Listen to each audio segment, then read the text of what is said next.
Está entrando no ar o programa A Voz de Campos. A Voz de Campos. Direto dos estúdios da Rede Aurora de Comunicação para todo o Brasil e o mundo. Programa A Voz de Campos. Jornalismo, debates, entrevistas, utilidade pública e muito mais. O maior canal de atualização entre você e a informação. Faça sua reclamação, sugestão, opinião. Solicite as melhorias do seu bairro e da sua cidade. Está no ar o programa A Voz de Campos, feito com interatividade. E você é a prioridade. Já deu tudo certo. Agora no programa A Voz de Campos, acertando as contas do dinheiro público com nossos especialistas em economia.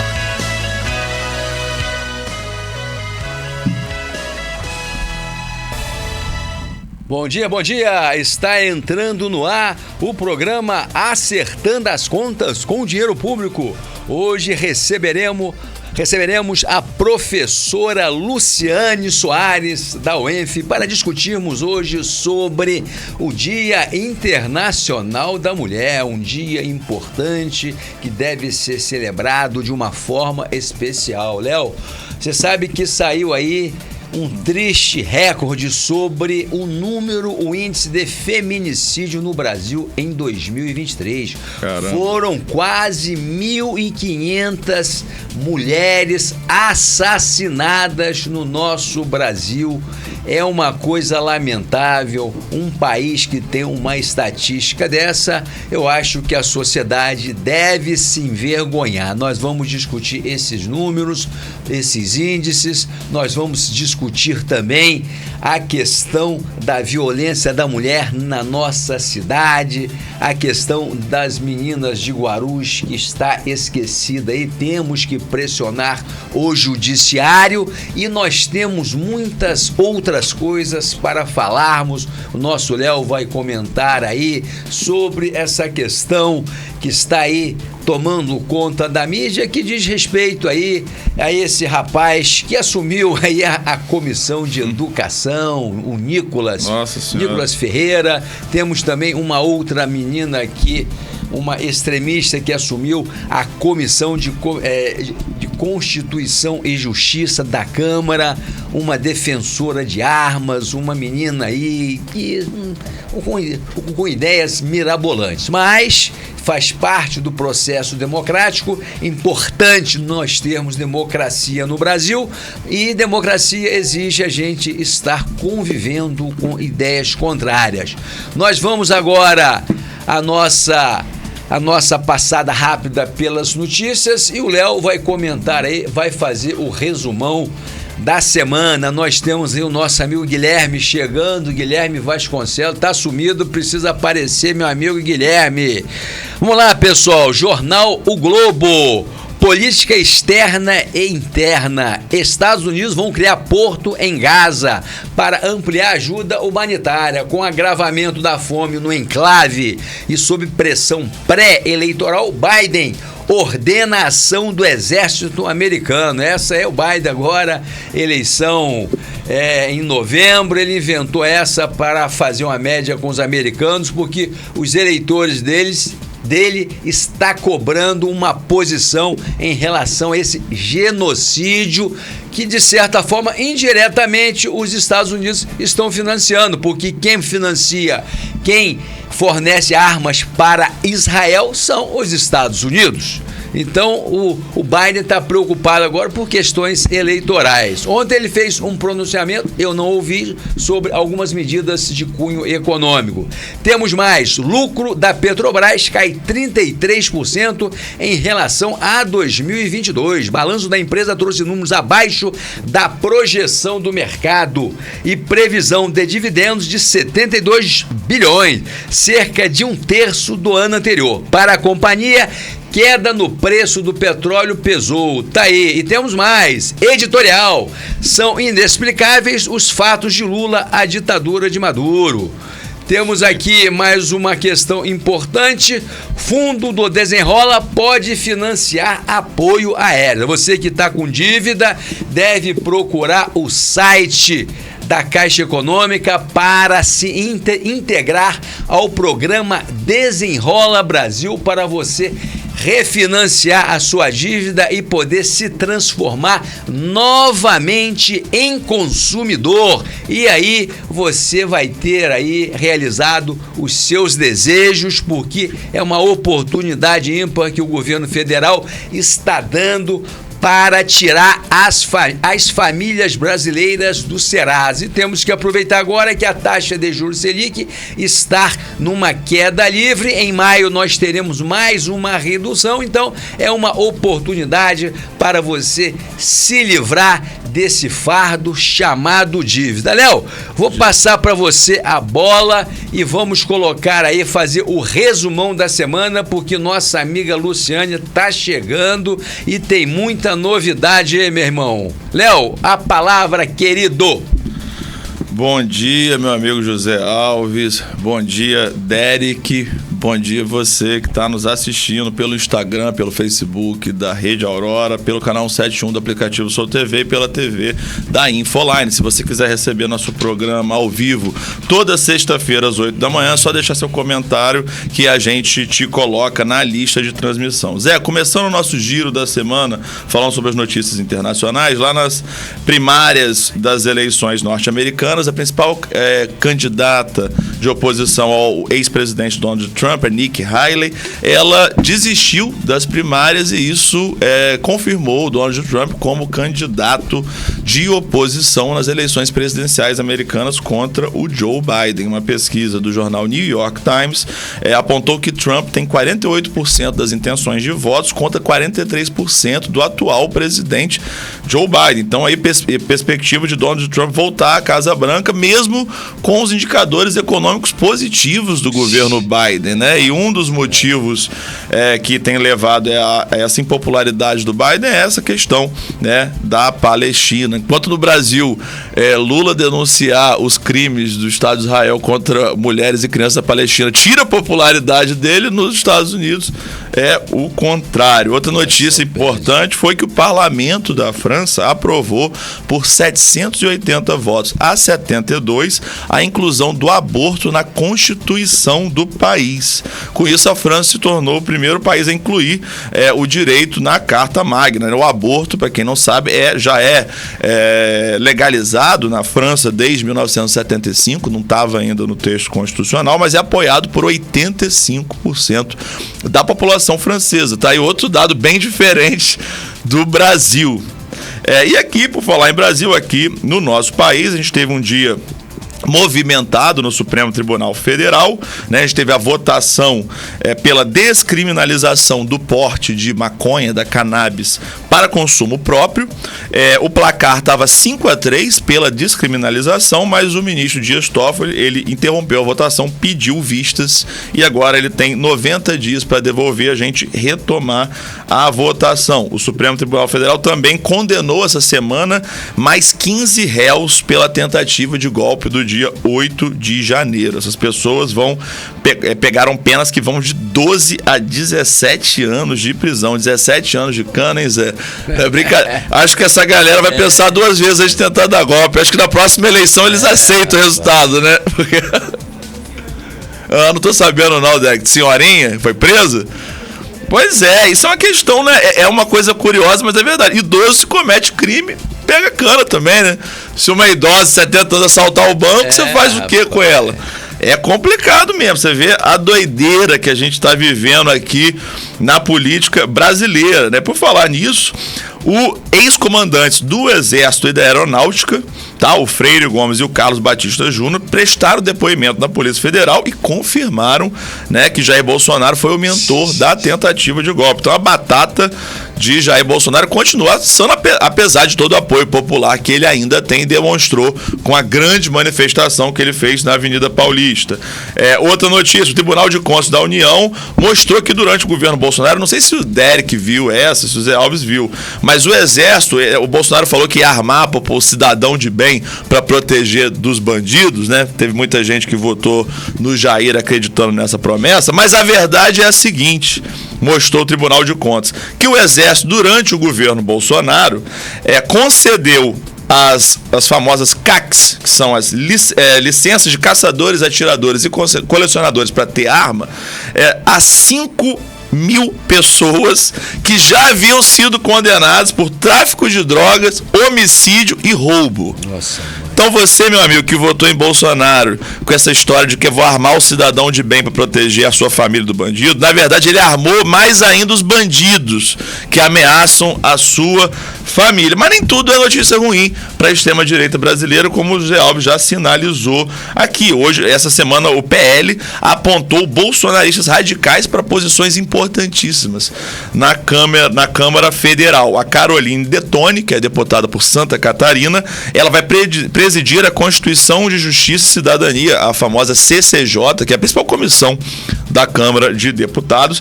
E outra coisa, Derek, eu mandei um vídeo aí, Derek, que tá na agulha.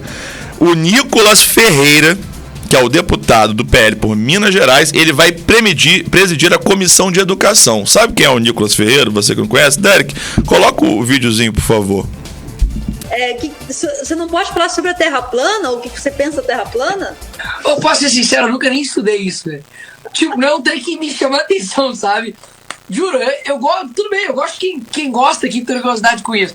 Mas eu nunca nem parei pra pesquisar isso, bicho. Tipo assim, de verdade, eu não me importo. Sério mesmo. Se a Terra é plana, é oval, é quadrado, sabe? Caguei. Meu amigo, é isso mesmo. Esse sujeito é deputado por Minas Gerais. Ele vai presidir a Comissão de Educação. E ele não sabe se o planeta Terra é redondo ou quadrado. E mais do que isso, além de não saber, ele não dá a mínima. Não vou repetir o que ele falou, né? A vulgaridade dos políticos bolsonaristas, você não merece ouvir isso sexta de manhã cedo, mas ele não sabe se a Terra é plana ou quadrada, e é essa pessoa que vai presidir a Comissão de Educação. É esse estrago que o bolsonarismo continua fazendo no país, e como o Zé Alves falou, a gente vive na democracia, a gente não pede golpe, a gente não invade o Congresso, a gente aceita o resultado das urnas, e esse sujeito, fato é, goste ou não, eu particularmente não gosto, é o deputado federal mais votado da história do Brasil. Esse cara foi votado. O PL, Bolsonaro, não conseguiu se eleger presidente, mas ele elegeu uma bancada enorme para deputado federal, uma bancada enorme no Senado, e agora a gente tem que conviver com isso aí, né? Não vai ser brincadeira. Pois é, exatamente o que o Derek tá falando. Não é fácil o trabalho do Lula. Lula comete seus erros, vamos falar aqui, mas também não é brincadeira o cenário que a gente está vivendo. O cara assumiu um governo com a tentativa de golpe, e essas pessoas que tentaram dar golpe no 8 de janeiro foram para as ruas dizer que elas apoiam o golpe mesmo, é isso aí, estamos com o Bolsonaro, não importa o crime que ele cometa. Então, a situação social no Brasil continua muito, muito complicada, e por isso mesmo a aprovação do Lula caiu, Zé. Não sei se você viu uma pesquisa aí da Quest e uma outra da Atlas Intel. Aprovação caiu de 54% para 51%, desaprovação subiu de 43% para 46%. Não é também, a direita fala Lula derreteu, exagero, mas fato é que é uma oscilação fora da margem de erro, então sinaliza uma tendência real, tá? O que puxou essa avaliação negativa do Lula, principalmente foi a desaprovação entre evangélicos, que subiu de 56% para 62%, muito pela polêmica gerada em torno da declaração que ele deu sobre Israel, sobre os crimes que Israel vem cometido na Palestina, né? O Estado de Israel já matou, vamos repetir, Hamas é terrorista, precisa ser punido por isso, mas o que o Hamas fez não autoriza o Estado de Israel matar quem eles quiserem, exterminar quem eles quiserem, matarem mulheres e crianças aos milhares, tá? É isso que precisa ser colocado aqui, mas a forma como Lula colocou e a máquina de mentira, desinformação bolsonarista explorou nas redes sociais, nas igrejas, né, levou parte expressiva dos evangélicos a desaprovar o governo Lula.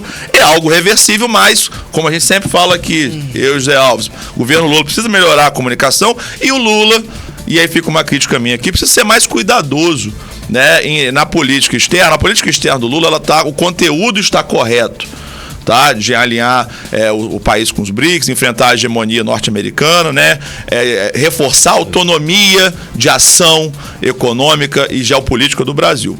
Mas tem que ter mais cuidado com a forma como se faz. Por exemplo, Lula deu mais uma declaração desastrada essa semana, o Zé Alves comentou brevemente, sobre as eleições da Venezuela, né? Ele fez uma piada, basicamente dizendo que a candidata de oposição ao Nicolás Maduro, a Maria Corina Machado, ela não deve ficar chorando e a oposição venezuelana deve colocar outra pessoa no lugar dela, porque a Maria Corina Machado foi impedida de concorrer pela justiça eleitoral da Venezuela. Eu acho o seguinte, a posição do Lula em ter relações com a Venezuela está ligado ao direito de autodeterminação dos povos, e a gente sabe que os Estados Unidos, máximo respeito pela população americana, a classe trabalhadora americana, os Estados Unidos têm contribuições importantes para a cultura, mas a política externa dos Estados Unidos, que é um império, nunca fez bem a ninguém no século XX. Os Estados Unidos promove guerra, golpes, né, não leva a democracia a lugar nenhum, invade, destrói país em busca de petróleo, desestabilizou a Venezuela, promoveu o golpe militar no Brasil,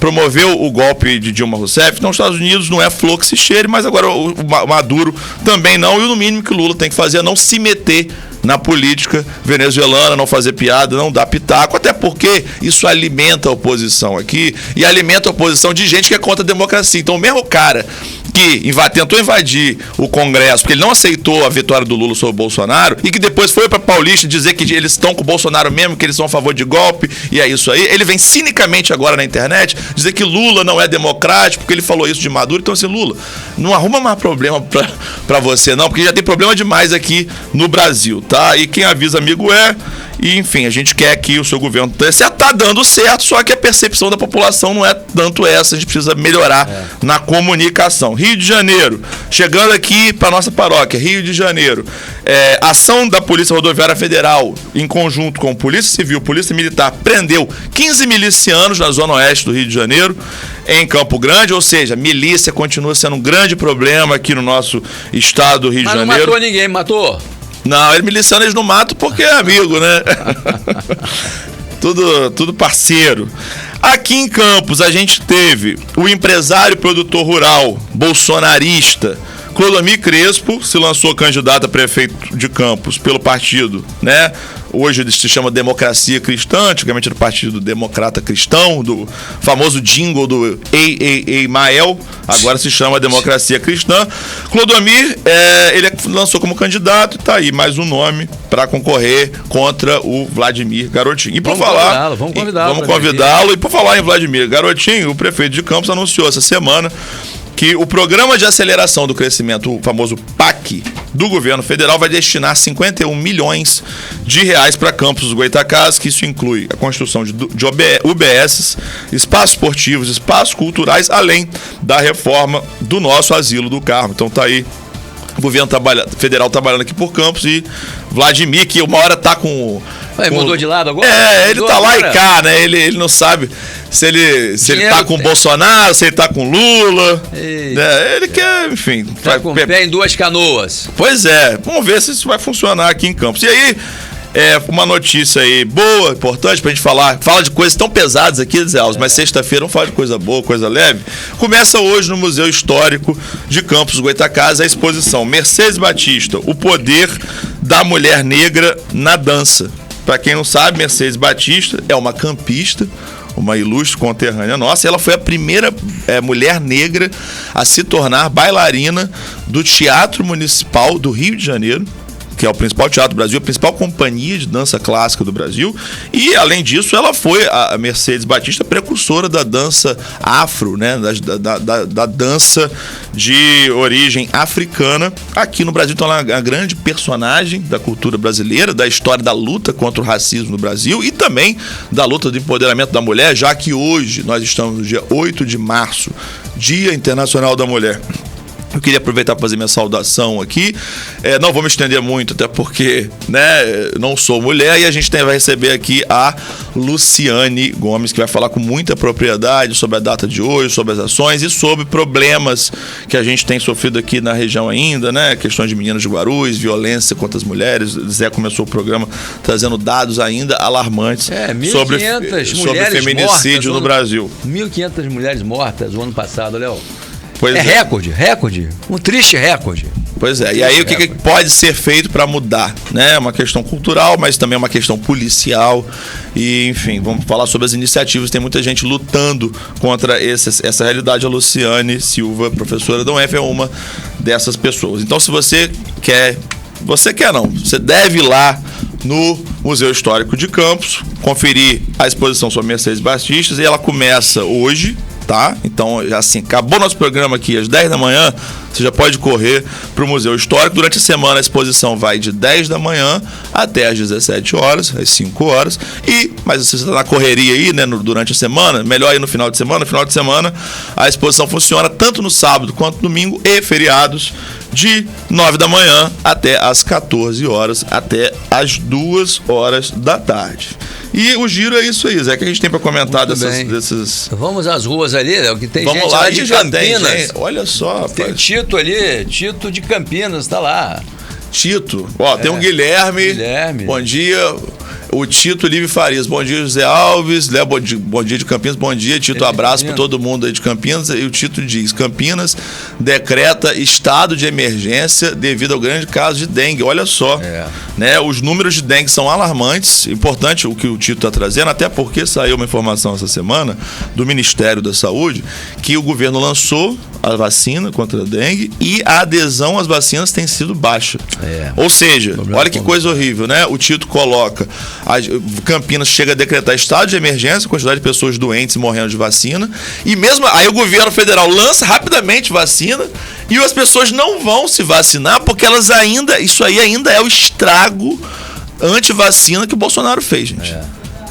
Pois é, exatamente, que não é partidarizado, isso é um fato. Durante a pandemia, o Jair Bolsonaro fez campanha contra a vacina. Ele falou, que o Derek tá brincando aqui, mas é verdade. Ele falou que vacina causava AIDS. Falou que vacina tinham fragmentos de grafeno na bolsa escrotal do homem. Ele inventou. Você virava jacaré? Virava jacaré. Ele falou as maiores barbaridades. Lamentável. Para que as pessoas não vacinassem, para que morressem mais pessoas. Como resultado, a gente teve 700 mil mortos por Covid no Brasil, segundo especialistas, né? Desses 700 mil, os 400 mil poderiam ser salvos se não fosse esses absurdos do Bolsonaro. E o estrago continua. Agora tem gente morrendo de dengue e as pessoas não estão se vacinando. Então, se você está nos assistindo, se vacine, procure o posto de saúde mais próximo. Se você tem criança em casa, vacine seus filhos, proteja seus filhos. Se você tem um amigo, um parente que está nessa loucura aí, bolsonarista, de ser contra a vacina, dizer que vacina dá AIDS, que tem grafeno na bolsa escrotal, manda esse programa aqui para essa pessoa. Sabe por quê? Porque essa pessoa está caindo na desinformação, mas isso coloca a vida dela em risco. A gente está falando aqui sobre vidas e vidas não são brincadeira. A dengue está matando muita gente. A gente tem também aqui a minha grande amiga Rosilene Macedo, lá de Rio das Ostras, a gente foi companheiro do Simpro, Sindicato dos Professores de Macaé Região. Dá aqui bom dia, parabéns pelos temas tratados no programa. É fundamental a divulgação dos dados da violência contra a mulher, tão mascarados e pouco tratados pelo poder público em nossa região. É verdade, importante a gente trazer. É um tema, né, Zé, que costuma ser invisibilizado. O poder público tende a evitar. Quando não evita, quando vem à tona mesmo assim, tende a banalizar, fazer pouco caso, né? Esse caso tem que dizer que não, porque não existe violência contra a mulher, isso é mimimi, não existe racismo, isso é mimimi. Esse discurso serve a quem? Né? Qual o resultado? Inclusive, a Maria da Penha é uma senhora que está viva hoje, não sei nem por quê, porque o marido dela atirou nela dormindo. Ela é paraplégica hoje, depois tentou jogá-la da janela e ela ficou 10 anos sendo humilhada. Um belo dia ela resolveu sair de casa e fazer uma denúncia contra o marido, porque a Maria da Penha, ela era casada com 2 filhos e sofria violência doméstica direto, como não vou dizer a maioria, como várias mulheres, elas sofrem violência em casa, ficam caladas, se oprimem, e por questões econômicas, por dependência financeira do marido. Então é um momento difícil na vida da mulher. Então a Maria da Penha, que está aí viva, que a Lei Maria da Penha leva o nome por conta dessa senhora.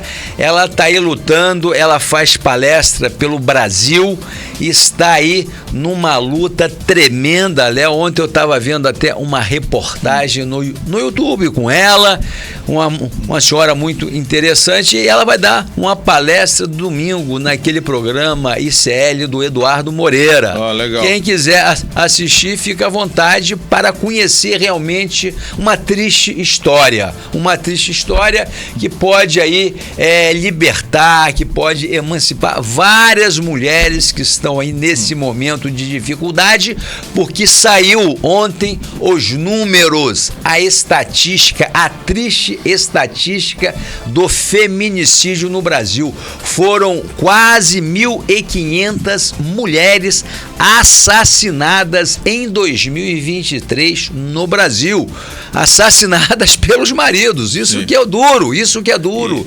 Então aí é muito grave essa situação. Já é um caso de política pública. O Estado brasileiro tem que se preocupar, sim, com esse problema. É um problema social grave e as mulheres têm que denunciar esta prática nefasta que envolve hoje os lares da família brasileira. E eu não vejo nenhum extremista de direita aí falar sobre esse tema, porque eu estava discutindo como que uma sociedade cristã como a nossa é uma sociedade tão violenta. Então, que cristianismo que nós praticamos? Ao invés de você ter uma sociedade humanizada, uma sociedade com solidariedade, nós temos segmentos cristãos que defendem o uso da arma, que defendem pessoas que têm bandeiras armamentistas, pessoas que não respeitam as mulheres. Então a gente fica aí lamentando esse triste momento que passa a humanidade. Não digo só o Brasil, não. É o mundo que está nessa onda absurda de extremismo. E no extremismo, Léo, a gente sabe que não se constrói nada, seja de direita, seja de esquerda. Nós temos que conversar, nós temos que dialogar, e a democracia exige esse exercício importante da gente estar sempre discutindo, respeitando as eleições, respeitando o contraditório. É isso que deixa a sociedade maior. É uma construção. Democracia é construção. Por isso que temos aí pessoas que ficam defendendo os autocratas, os ditadores. Gente, se tivesse uma ditadura no Brasil, você ia fechar o Congresso Nacional, o Supremo. Você ia ter que nomear 27 interventores militares, ou seja, você ia ter que destituir os governadores. Então é um devaneio, é uma loucura, não é razoável se pensar dessa maneira. Então a gente acha que é uma brincadeira. Não, a coisa é muito grave. Nós conquistamos aí a democracia, foi a duras penas, e nós temos sim que zelar por ela, que preservá-la, acariciá-la, porque não é qualquer país que tenha assim uma diversidade. Fala, El. Não, e assim, só acrescentar, Zé, em relação ao que você está falando, é o seguinte: em relação ao machismo estrutural, né? Eu não preciso, obviamente, para qualquer mulher que estiver me assistindo, ela sente isso na pele. Quem sou eu aqui para ficar falando que existe machismo estrutural? Mas vou falar para você, homem, né, dito cidadão de bem, que diz que não existe racismo estrutural, não existe machismo estrutural, que isso tudo é bobagem, é invenção da esquerda, né? Eu vou te dar um dado, e aí quanto a matemática não dá para discutir, né, Zé? Então vou falar um dado aqui, o seguinte: as mulheres são maioria na população brasileira, são dados do IBGE. Existem mais mulheres que homens. Tá? E por quê? Na verdade, até nasce mais homem do que mulher, mais bebê menino do que bebê menina, mas as mulheres vivem muito mais do que os homens. Um dos motivos é que os homens são mais assassinados em violência, né? Os jovens se envolvem em tráfico e além disso, a mulher, ela vive mais porque ela se cuida mais. Mulher vai mais ao médico, mulher cuida mais de saúde, o homem, né? Não vai ao médico, enche a cara, vive a vida, entendeu? E vive a vida e morre mais cedo, então tem mais mulher que homem, isso é um fato. Quantas mulheres, vou fazer a pergunta pro José Alves, para você que está me assistindo e pro Derek. Quantas mulheres hoje, já que elas são maioria, quantas mulheres hoje a gente tem na Câmara de Vereadores de Campos do Goytacazes? Quantas mulheres? Quantas mulheres? Você que está aí me assistindo, responde aqui nos comentários, por favor. Quantas mulheres? Se elas são maioria, a gente vai pensar, não, então tem maioria na Câmara. Quantas mulheres? Sabe quantas mulheres tem, meu amigo e minha amiga, na Câmara de Vereadores? Nenhuma. Todos os vereadores de Campos do Goytacazes são homens. E quantos tiveram? Até? Sim. E quantas mulheres 500 tiveram? anos de história de Campos. Quantos tiveram? Quantos tiveram? Eu não acho dá uma mão. Não tem nem... Não, eu me lembro, ó. Deixa eu colocar aqui. Lá atrás, doutora Antônia Leitão. Antônia Leitão, me parece que foi vereadora pelo PTB. Lá nos anos 50, se não me engano, Antônia Leitão. Depois nós tivemos Ivete Marins, pelo PT. Depois, antes de Ivete, nós tivemos Hermeni Coutinha, uma senhora negra. Hermeni Coutinha, ela era presidente do SOS. Ô, Daltinho, me ajuda aí, Daltinho, por favor. Quantas mulheres nós tivemos na Câmara, Daltinho? Você que é um campista envolvido. Hermeni Coutinho, Antônia Leitão. Me ajuda aí, meu amigo. Nós tivemos Ivete Marins, Odisseia, tivemos Odisseia e quem mais? Dona Penha aí? Foi vereadora? A Dona Penha. Então nós temos aí 5 que eu me lembro aí. Daltinho, do Ars de Ouro. Separa a minha fantasia e a de Léo aí, porque nós vamos desfilar aí. Mas antes, passa pra mim a estatística das mulheres que nós tivemos como vereadora na cidade de Campos, meu amigo Daltinho. Já que hoje é o Dia Internacional da Mulher e todos nós somos filhos de mulheres. Isso é fantástico. E dizem que a mulher aliás, a nossa mãe é o nosso amor primeiro, né? O Freud que fala, né? Nossa primeira relação afetiva, amorosa, foi com mamãe. Não foi isso aí, Léo? Isso aí. Isso aí. Então, nós temos aí vamos dizer assim, um respeito, um carinho muito grande pelas mulheres por essa questão e por outras também, porque nós somos casados, né? Nós somos aí, temos filhas, temos irmãs, primas, sobrinhas, tias. Então, a mulher tem que ser celebrada no dia de hoje e vamos dar um não rotundo a esses homens que querem massacrar a mulher. Uma questão de ciúmes, dependência, tem que romper com o machismo estrutural que existe na sociedade brasileira. Nós não podemos admitir. E as mulheres, Léo, hoje elas estão aí sendo guindadas a cargos importantes, seja na vida pública, como nós temos várias oportunidades de ver. O estado do Rio de Janeiro teve 2 governadoras.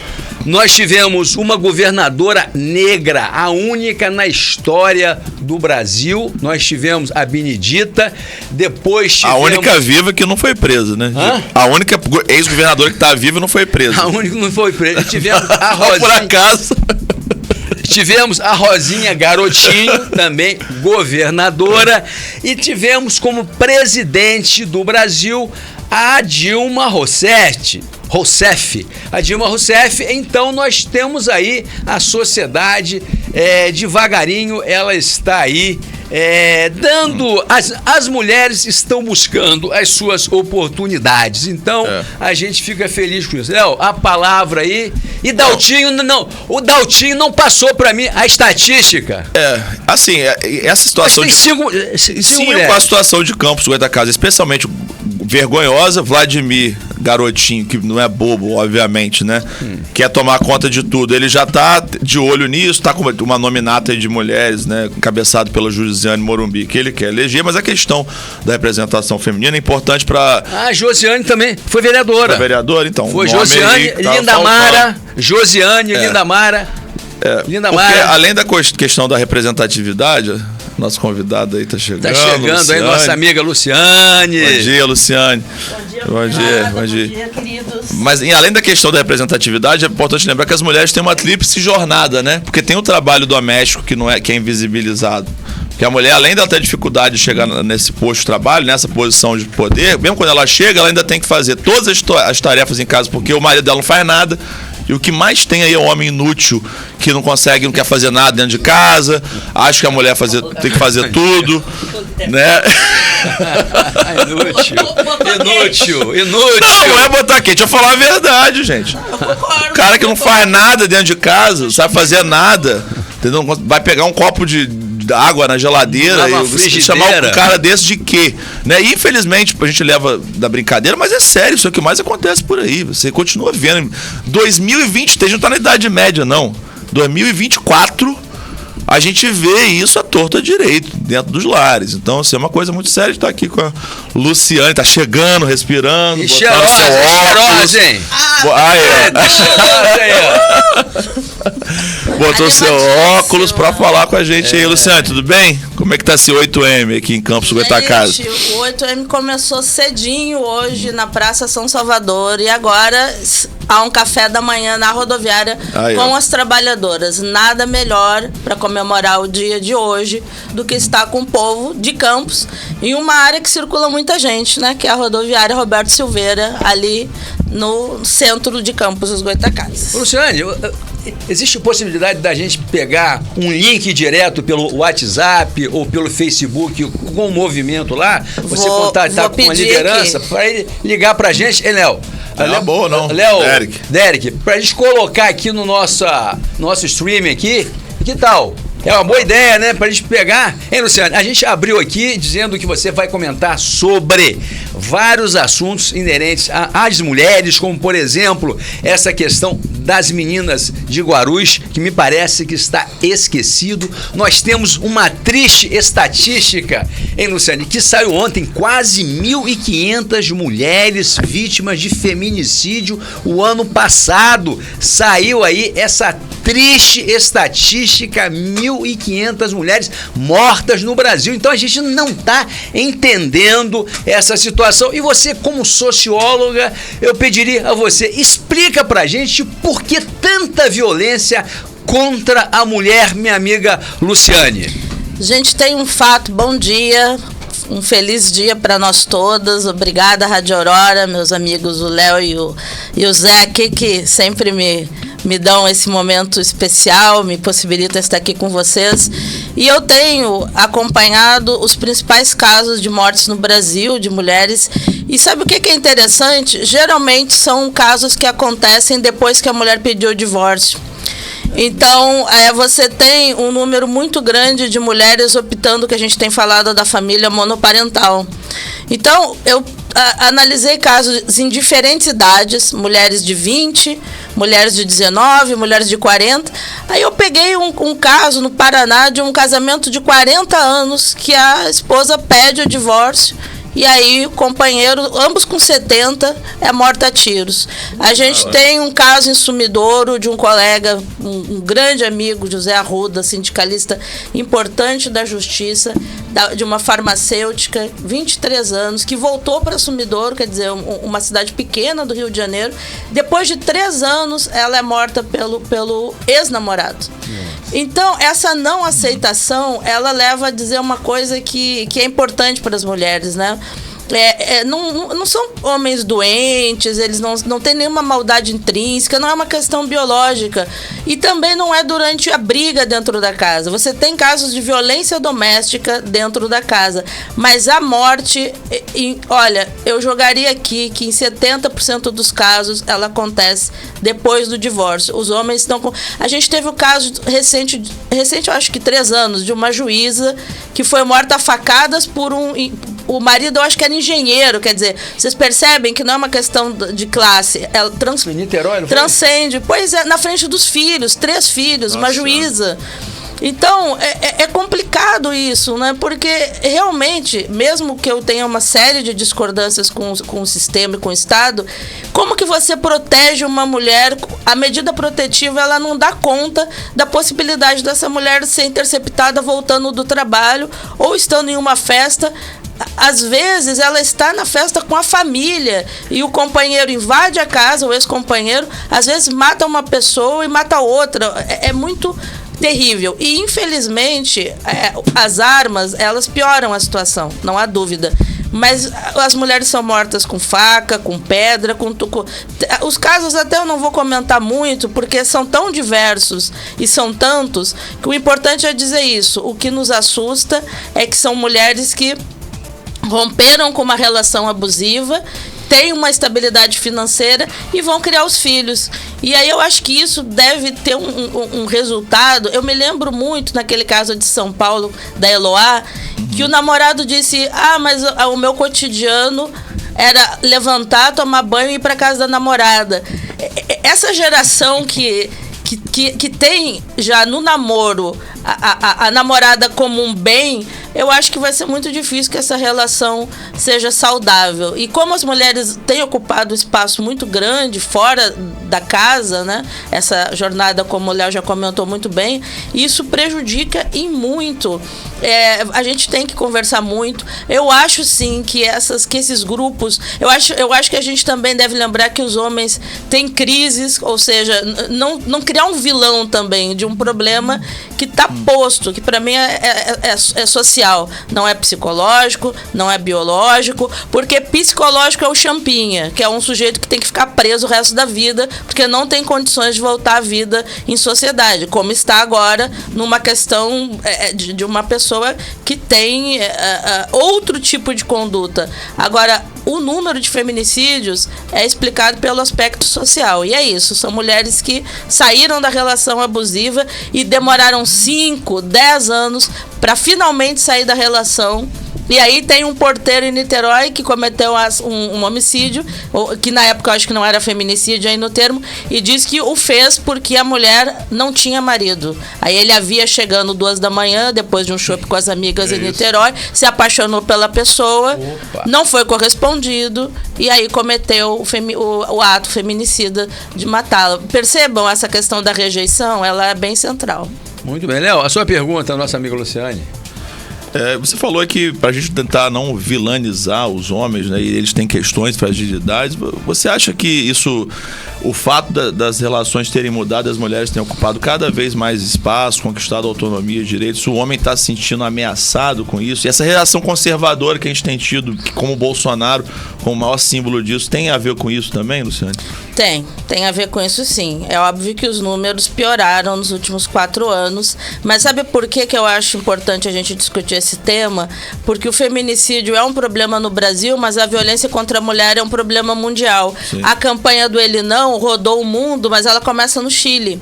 Então, isso mostra, isso é importante para que as mulheres compreendam, né? Então, a gente teve a aprovação, a inclusão, nessa semana, na Constituição francesa do aborto. Quer dizer, esses temas, eles geram impacto mundial. Ou seja, eu acho que nós temos que nas discussões dos almoços de domingo, as festas de 15 anos, a gente pode falar de tudo, mas é importante saber, será mesmo que a sua prima não está numa relação abusiva e não está compreendendo? Será mesmo que as pessoas nunca sabem? Sempre foi algo que me incomodava quando eu trabalhava em Porto Alegre, ouvir, mas eu não vi nada. Como que as pessoas apanham e ninguém nunca ouviu nada, gente? Como que as pessoas estão sendo ameaçadas por celular e ninguém da família sabe nada? Porque, sinceramente, o Estado é um ente responsável pela segurança do cidadão, mas nesse caso desses homens, tem homem que troca a fechadura, entra pela janela, faz toda uma pirotecnia para simplesmente acabar com a vida da sua companheira. Se nós não colocarmos esse assunto na mesa de domingo, que eu digo que é a mesa onde deve se falar de política, e as pessoas evitam falar, então fica muito complicado você combater a violência contra a mulher. Então é o seguinte, a gente tem que conversar com os companheiros, a gente tem que abrir temas para que eles entendam que o fato de uma mulher ter um certo poder em um lugar não vai diminuir o poder do outro. E eu acho que nós temos que ter também os grupos de... Se você vai sair, deixa alguém avisada, né? Porque as pessoas às vezes vão para um lugar que elas não sabem e não voltam. Quer dizer, é importante sair de uma certa censura sobre alguns temas e falar claramente sobre os casamentos. Eu acho que nós tendemos a evitar muito um tema que deveria já ser pauta na escola, porque o Conselho Tutelar, a assistência social, as universidades não dão conta apenas. O tema tem que ser transversal. Todas as áreas deveriam falar a respeito dele. Muito bem. Luciane, eu sei que a agenda para o Dia da Mulher hoje em Campos, ela está pululando e nós vamos pedir ao nosso amigo Derek que bote aí aquela foto, né, das meninas de Guarulhos, tem ali as mulheres perfiladas, que eu vou pedir à nossa amiga Luciane que discuta, fale sobre esse evento, o que nós hoje, temos. Né? Agora. É agora. Essa ação começou às 5 da manhã. Então já aconteceu, né? Foi a primeira ação. Agora a gente tem o Café com as Trabalhadoras. À tarde tem uma ação em Goitacazes e à noite tem uma roda no Santa Paciência. Então tem várias atividades e, obviamente, deve ter outras acontecendo na cidade. Olha aí, Luciane. E as meninas de Guarulhos, esse crime horroroso que envolveu vários empresários, vários políticos da cidade, foram presos. Me parece que estão soltos agora pelo poder de uma liminar. Como que vai ficar? Isso vai acabar em pizza, minha amiga Luciane? Pois é. Esse caso é um caso muito delicado aqui em Campos, né? Exatamente pelo que você acabou de dizer. Ele envolve praticamente toda a superestrutura da cidade de poder. Inclusive o judiciário. Não, inclusive só para te dar um dado, à época, me parece que esse caso passou por 17 juízes. Sim, é verdade. E ninguém quis julgar. Eu acho importante. Por que isso, Mas eu acho importante para os nossos ouvintes, quem não sabe, a Luciane explicar qual é o caso mesmo do Guarulhos, o que aconteceu para que pé que tá. De forma didática. Isso. Exato. Mais ou menos, acho que a gente tem mais ou menos uma década, né, se a gente for pensar do caso. Uma rede de pedofilia que atuava em Campos. Na vereadores envolvidos? Na região de Guarulhos, por isso as meninas de Guarulhos. Meninas e alguns meninos, entre 8 e... É um pouco difícil dar esses dados, mas eu vou fazer esse esforço porque mexe muito com a gente. Entre 8 e 16 anos que eram mantidas em uma situação de cárcere e eram levadas em grupo para programas em hotéis, motéis, casas, situações privadas, casas de show na cidade. A gente teve então esses programas eram feitos, você tinha uma tabela de preços e algumas pessoas, enfim, 3 pessoas controlavam essa casa. E essas meninas eram, então, elas faziam os programas e voltavam para esse lugar de cárcere, né? Isso foi uma delas conseguiu fugir, procurou o Conselho Tutelar, fez a primeira denúncia. E a partir de então, esse caso vai chegar até uma CPI, que foi na época o Jean Willis, que encampou junto com outros. O Marcelo Freixo esteve em Campos à época. À época, a Odisseia era vereadora na cidade, então vocês têm registros no YouTube de várias reuniões que foram feitas.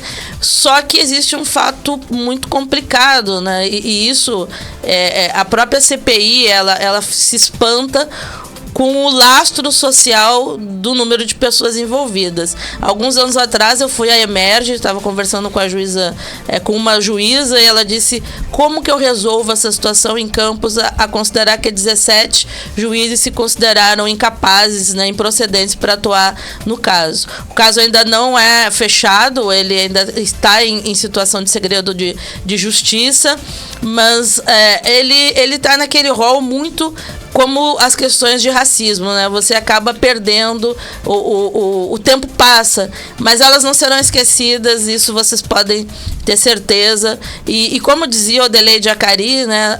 As pessoas que ficam, como essa semana a gente teve o caso do Jonathan no Rio de Janeiro, né? As mães são aquelas que mais sofrem com essas perdas. E nesse caso, você tem uma infância pobre, são meninas da classe operária, são meninas cujas mães ainda procuram, assim como as mães de Acari, assim como as mães da Praça de Maio.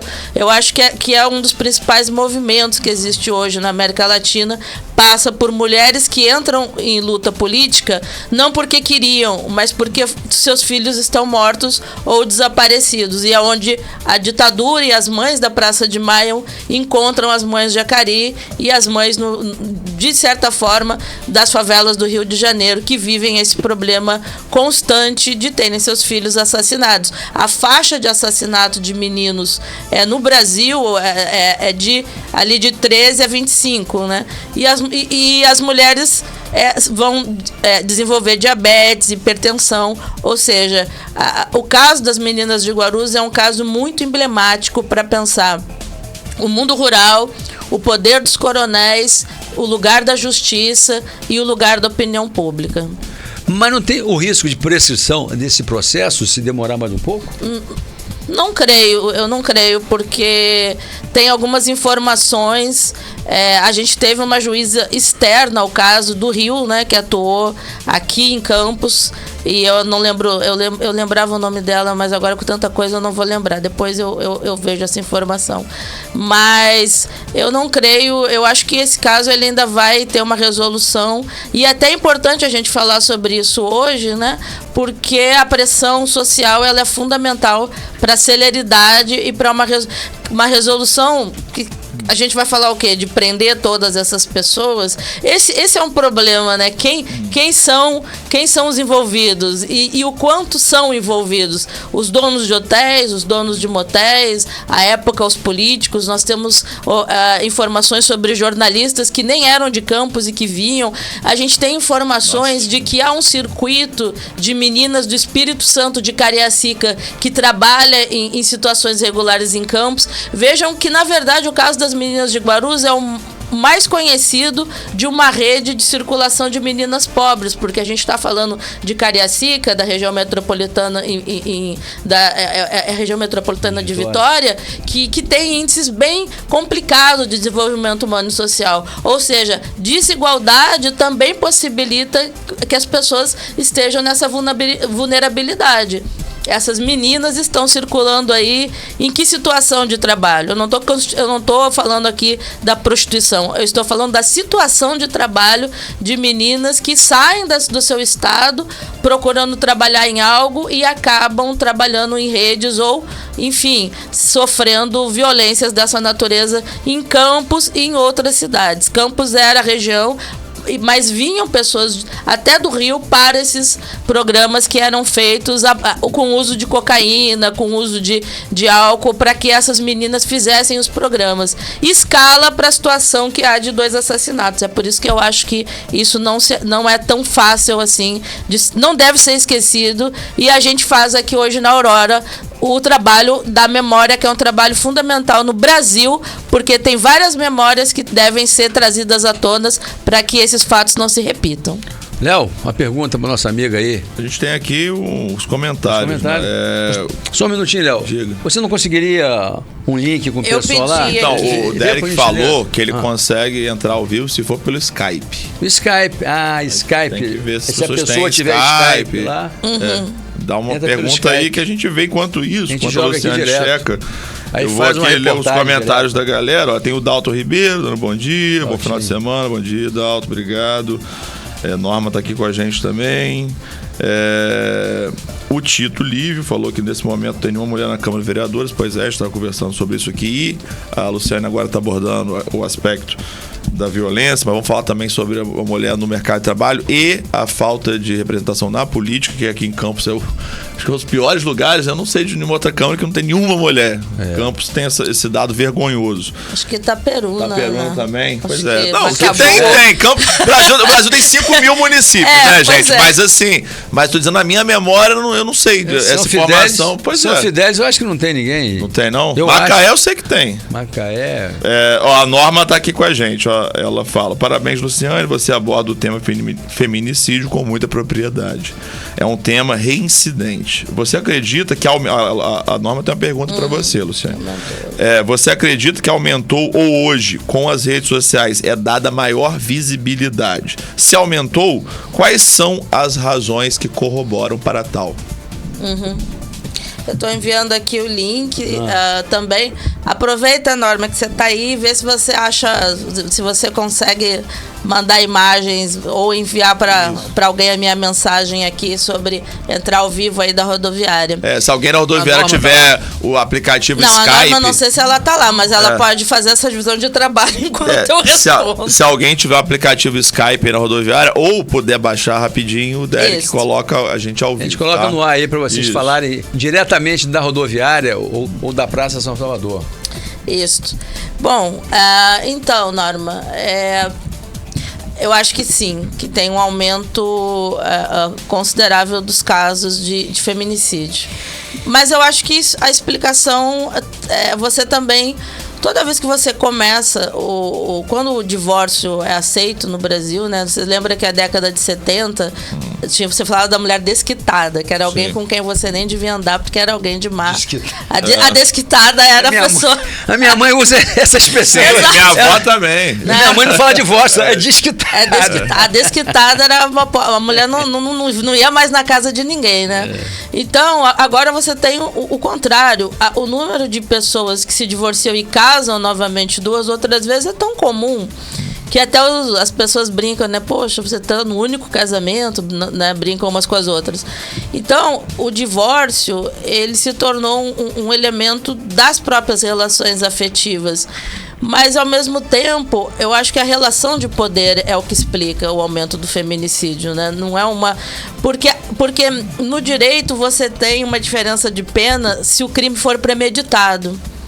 Então, uma coisa é você tá discutindo num bar e você tá armado e você dá um tiro. Poxa, eu tava fora. Isso tem uma pena. Agora, se você discutiu no bar e 3 semanas depois você foi à casa da pessoa e atirou nela pra matar, que também é isso, né? Quando você tem a intenção, você dá 10 tiros, realmente você quer matar muito a pessoa, né? Você não tem...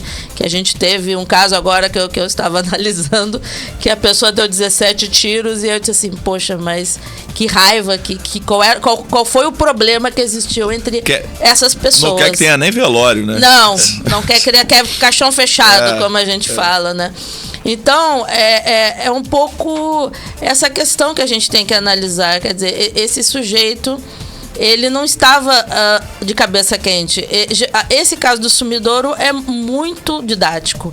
3 anos depois do fim do namoro, quer dizer, essa menina volta, ela vai para o Rio de Janeiro, ela faz o curso de farmácia e ela escolhe voltar para a sua cidade.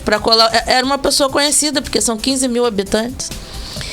E aí você vai encontrando todas as provas de quando ele comprou a arma, de que ele faz toda uma cena de que tá bem, tipo, como é que você tá? E aí ele rapta e dá um tiro nessa pessoa que não tinha nem 30 anos. Então, não dá para imaginar, né, para quem fica o impacto. Mas é isso, ele é premeditado. E sendo assim, eles não aceitam perder aquilo que se tem como objeto do poder. Você tem mais divórcios, portanto você tem mais possibilidades de feminicídios. Eu acho que isso explica muito do que a gente tem vivido hoje, né? Muito bem. Luciane, eu tô vendo que você tá aí com um monte de papel na mão e tal. O que você quer falar aí para os nossos telespectadores aí? Eu quero mandar um abraço para Amanda, para Ana Carla, Angélica, Ana Paula Ribeiro, Bia, Érica, Erenita, minha mãe, Juliana, Kelly, a Letícia Belo, lá da Portelinha, Maria Letícia, da UENF, Maria, nossa companheira querida, Mariana, Maruza, Nayara, Noêmia, Dona Noêmia, e Renata Maldonado. As mulheres estão questionando se já temos mais um carro da Patrulha Maria da Penha ou se a gente continua só com uma. A gente em viatura, né? Porque de 20 que vieram para o estado, quantos vieram para Campos? Eu acho que isso é uma questão super importante. A questão do aumento também do estupro de vulnerável. Os registros que mostram esse aumento que vocês já falaram de 85,77% entre 2022 e 2023 em Campos, eu acho que isso é importante lembrar. As mulheres 85%? 85%. De quando até quando? Entre 2022 e 2023. A gente está começando outubro de 22 e outubro de 23. Isso são dados da própria DEAN, tá? Já. As mulheres reclamam muito das condições de atendimento da Delegacia das Mulheres. Essa reclamação não é só em Campos, é uma reclamação geral, e eu acho que a gente tem que falar das condições materiais e de atendimento dessas delegacias. Existe uma delegada exclusiva ou a delegada ela faz várias? A gente tem uma delegada exclusiva. Exclusiva, né? Eu tinha... Você quer dar o nome dela aí? Eu tinha aqui, mas agora ela tinha substituído... É Madeleine? Isso, a Madeleine. Madeleine, um abraço para Madeleine. Foi nossa aluna lá na Estácio de Sá, grande Madeleine. Eu não gosto nunca de culpabilizar o servidor público por nada, né? Então eu acho assim eu tô perguntando, sabe por quê? Porque às vezes você tem um delegado deslocado, ele vai lá, faz audiência, recebe, depois ele vai cuidar de outras coisas. Exatamente. Entendeu? Mas é exclusivo. Né? A gente teve aí toda uma comoção com o caso Letícia o ano passado. Mas eu acho que enquanto a patrulhinha da Maria da Penha não tiver mais condições de trabalho, de melhor atuação, a gente vai continuar perdendo mulheres em situações como essa. Quer dizer, a mulher ela tem que usar o serviço, ele tem que funcionar e a patrulha tem que chegar lá. Se o cara tá apontando uma arma no meio de uma discussão, ou se começa uma discussão e ela já foi ameaçada e não consegue sair de casa, ela tem que conseguir, porque a medida protetiva não dá conta, eles não respeitam a medida, né? Então eu acho que é importante que isso aconteça. Bom, a deputada que nós temos, falando da nossa bancada na LERJ, nós temos uma bancada bem forte, né? Nós temos a Dani Monteiro, a Renata Souza, a própria Carla Machado, a Élica Takimoto, a Marina.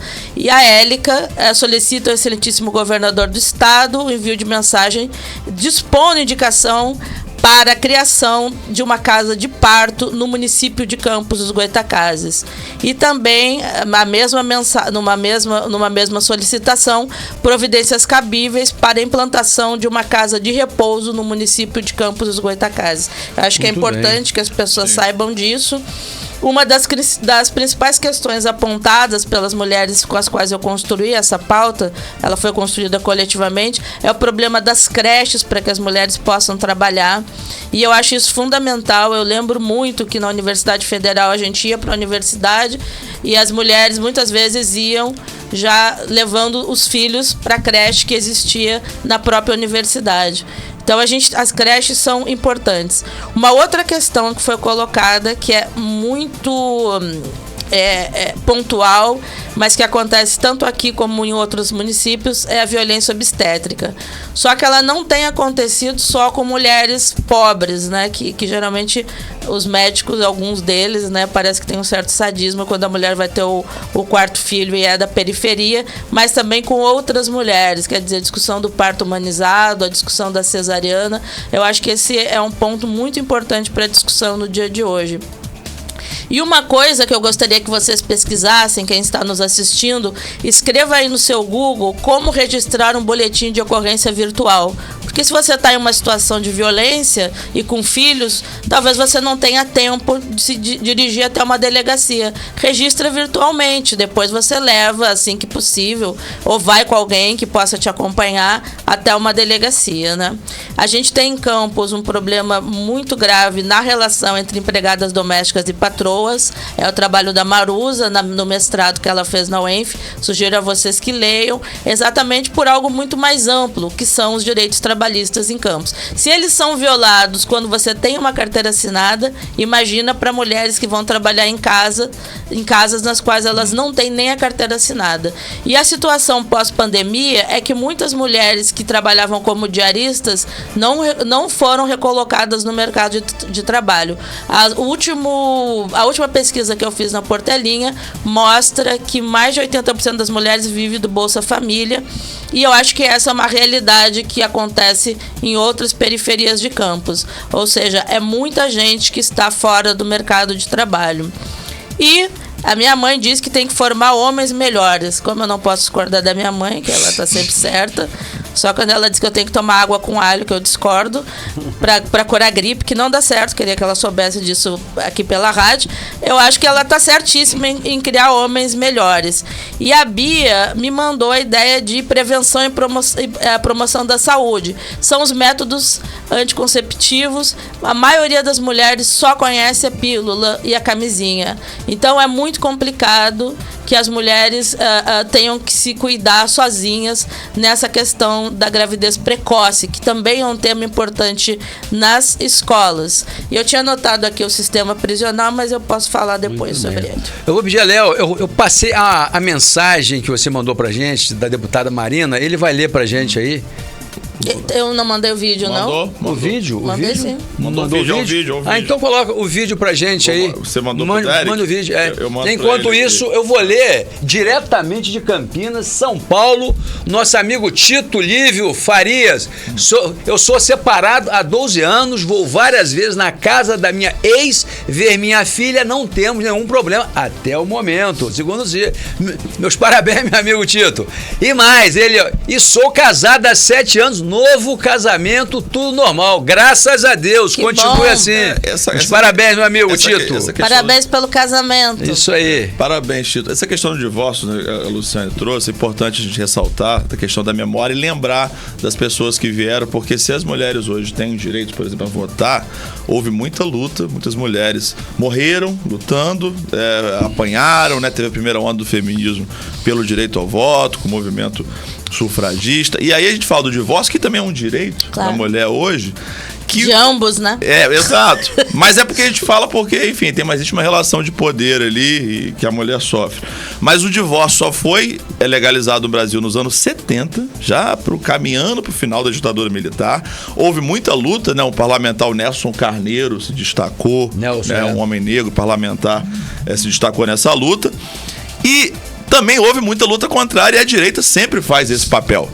É importante lembrar disso, né? A famosa TFP, Tradição, Família e Propriedade, que tá aí de novo, que agora ela depois que o Plínio Corrêa morreu, ela se dividiu, mas tá aí Arautos do Evangelho. Nossa. Que eles estão dando cartaz pra essa turma em Campos de novo. Tá? É importante falar. Essa galera, gente, lutou contra o aborto com unhas e dentes. E eles faziam abaixo-assinado, lutaram, perderam o aborto.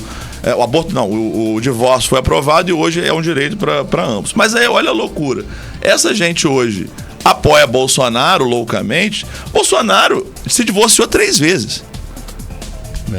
Família, né? Lula, que é demonizado, enfim, não tô dizendo que Bolsonaro é pior do que Lula por isso, mas assim, Lula casou na igreja, fez tudo o que eles falam, né? Casou na igreja, ficou viúvo, casou de novo, e Bolsonaro se divorciou. Bolsonaro, uma esposa dele envelhece, ele troca por uma mais nova, que é uma coisa muito comum no Brasil. Essa contradição, Luciane, desse pessoal moral...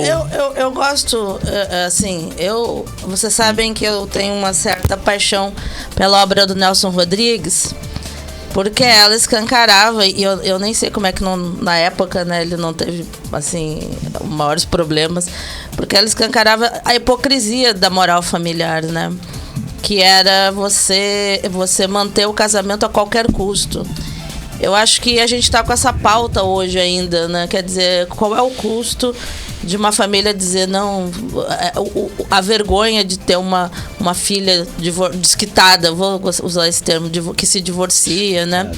Ou um filho que não tenha pai, quer dizer, é como se os problemas fossem da mulher ou fossem do indivíduo, né? Eu acho que quando o Léo fala da direita, é exatamente o que você vê. Muitas vezes a ideia, para mim, é sempre um pacotão, né? Porque as piadinhas, elas são homofóbicas, elas são misóginas e são racistas. Você nunca vai no almoço de domingo que tenha esse perfil da direita que você não ouça algum incômodo. O incômodo agora é, cuidado, hein, sua empregada doméstica daqui a pouco vai ser presidente. E porque aí agora todo mundo entra por cota, né? Quer dizer, essa visão de aceitação de que o homem, de que a mulher deveria... Os policiais me diziam muito em Porto Alegre que a mulher deveria ficar em casa porque a violência tinha aumentado, porque ninguém cuidava dos filhos dessa mulher. E os homens? Assim, hoje a gente tem visto guarda compartilhada. As pessoas podem refazer a sua vida depois. Eu não sei em que situação se pensa que não é possível seguir a vida após um divórcio, né? E eu acho que, na verdade, a posição da direita é o domínio sobre o corpo da mulher, porque a gente tem que falar da igreja, né? A gente tem que falar da religião, porque a posição... O aborto vai aumentar... se legalizar o aborto, vai aumentar o número de abortos. Não, ele vai diminuir. É o contrário. Ele vai diminuir o número de mortes, né? Agora, tem mulheres que ficam vivas após porque podem pagar uma clínica em Botafogo. É um tipo de aborto. Agora, tem uma série de casos que todo mundo conhece, que são os abortos clandestinos. Então a gente tem que discutir o tema, não se você é a favor ou contra, mas quais as condições de vida, por exemplo, de acesso dessas meninas que muitas vezes são... E a gente tem o caso do Espírito Santo, quando a Sarah Winter foi fazer showzinho na frente do hospital. A menina tinha que idade? 10 anos. Quem tinha engravidado essa menina? O tio dela. Nossa, mãe. Tá? Então é isso. É preciso uma aldeia para educar uma criança, mas é preciso uma pessoa para destruir essa aldeia. Ou seja, não é responsabilidade apenas da família a educação. E a maioria dos casos que a gente tem acontecem dentro da casa. Essa é a parte da hipocrisia, que foi a vida, quando a vida começa, essa é uma discussão boa. Só que a questão é, o Estado assegura o direito a essa menina de não ter seu endereço. O caso da menina também que teve a Clara, né, a artista, que a enfermeira vazou o fato dela ter sido... ela foi estuprada, ela engravidou e ela não ficou com o filho. Isso tudo transformou a vida dela em um inferno. Ou seja, quando você é servidor, a sua moral pessoal não deveria se sobrepor ao trabalho que você tem que fazer. Se ele for defender a vida de uma menina de 10 anos, você não pode vazar dados pessoais, porque é crime, tá? Só para as pessoas saberem que se você é contra o aborto, mesmo sendo enfermeiro, trabalhando com a saúde, essa é uma questão pessoal sua. O Estado se sobrepõe à vida privada das pessoas. É uma coisa que muitas vezes em algumas cidades as pessoas sobrepõem a sua vida privada ao Estado. Aí tem que ler lá Raízes do Brasil, do Sérgio Buarque de Holanda, que vocês vão sacar o que eu estou dizendo. Muito bem. Nosso amigo Derek, você vai colocar pra gente a mensagem da deputada estadual Marina do MST. Léo, um elogio pra você ali, depois lê ali, Léo, por gentileza. Luiz Carlos Santos aí. Luiz Carlos Santos. É lá de Talva. Tá, vamos lá. Bom dia, meus amigos. Sou ouvinte todas as sextas-feiras. Se não conseguir ver hoje ao vivo, depois a reprise. Gosto muito do resumo com o Léo Abregado. Que bom que você gosta. Embaixo ele tá falando também. Ele falou, amigos estão convidados para passar em Talva, com certeza. Vão passar e tomar um café com o melhor queijo da região. Aí, quero ir junto. Aquela queijaria indo para Italva, chegando em Italva à esquerda. É da agricultura familiar, salvo engano. Eles têm ali uma queijaria fantástica. Eu não passei ali, mas amigos que tiveram lá disseram que é maravilhoso. Eu tô devendo a Luiz Carlos também. Um abraço para todos aí, Luiz Carlos. Obrigado, Luiz. Abraço. E vamos passar aí com certeza. Derek, vambora. Bota a mensagem da deputada aí, por gentileza. Solta, DJ. Olá, pessoal, aqui é a deputada Marina do MST. Estou aqui hoje para fazer uma saudação à companheira Luciene, nossa querida professora, que está aí nesse belíssimo debate na Rádio Aurora. E com isso fazer uma saudação a toda a população de Campos, especialmente para as mulheres trabalhadoras do campo e da cidade, que enfrenta tudo que tem que enfrentar né, no dia a dia, no trabalho, que lutam, que resistem. Deixar o nosso abraço muito especial nessa celebração desse mês de março, do Dia Internacional das Mulheres. Um beijo muito grande para todas vocês. A grande Marina, parabenizando aí a todas as mulheres, a Rádio Aurora, a Luciane. Que bom, a gente fica feliz aí dessa importância aí.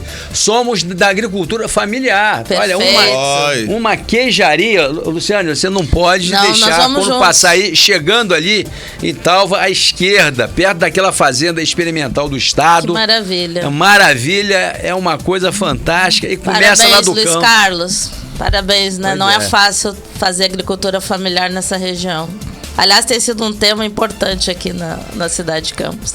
Léo, a sua pergunta aí para a nossa amiga Luciane, que a gente vai passar para depois, Luciane, para a parte política de Campos, aí temos coisas interessantes. Então, para a gente já ir encaminhando para a parte política, eu vou fazer a seguinte pergunta. Luciane, a questão da desigualdade, né, ela é muito forte, você falou da questão da violência. E aí a mulher também tem uma desigualdade muito forte no mercado de trabalho, e quando a gente fala então de representação política, ela é maior ainda. Então, antes de você chegar, a gente estava trazendo um dado absurdo, né, que as mulheres são maioria na população brasileira, segundo o IBGE, mas Campos do Goytacazes não tem nenhuma mulher na Câmara de Vereadores. Eu queria que você falasse um pouquinho para quem está nos assistindo, né, por que isso acontece e qual a importância da representação da mulher na política. E outra coisa, só para acrescentar, e Campos existe a Benta Pereira, um símbolo de resistência. Sim. Então, por que Campos tem essa dificuldade aí? Pois é. Tá na bandeira. Aqui tá na mulher bandeira. Também luta, mas não tem a mulher na Câmara de Vereadores. Pois é, e aí? Luta para viver, né?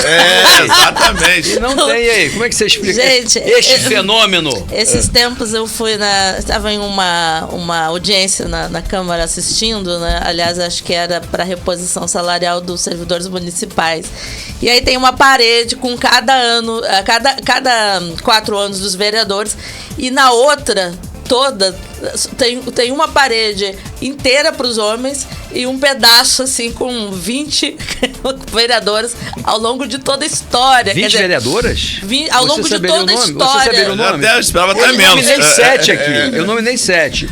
Odisseia, Antônia Leitão, Hermeni Coutinho, Ivete Marins, Josiane Morumbi, 5, Lindamara, Dona Penha, eu acho. Dona Penha, 7. Vai indo, mas tem, Dona ao longo Penha. De toda a história fecha, mais ou menos. Mas deve ter a Beta Pereira aí também. Eu citei 7 aqui, né? Vamos buscar essa informação. Eu vou buscar lá, vou pegar mas assim, é contra 5 vezes mais, né? Porque por mandato é como se você tivesse mais ou menos uma proporção de 1 por mandato, né? Na Câmara.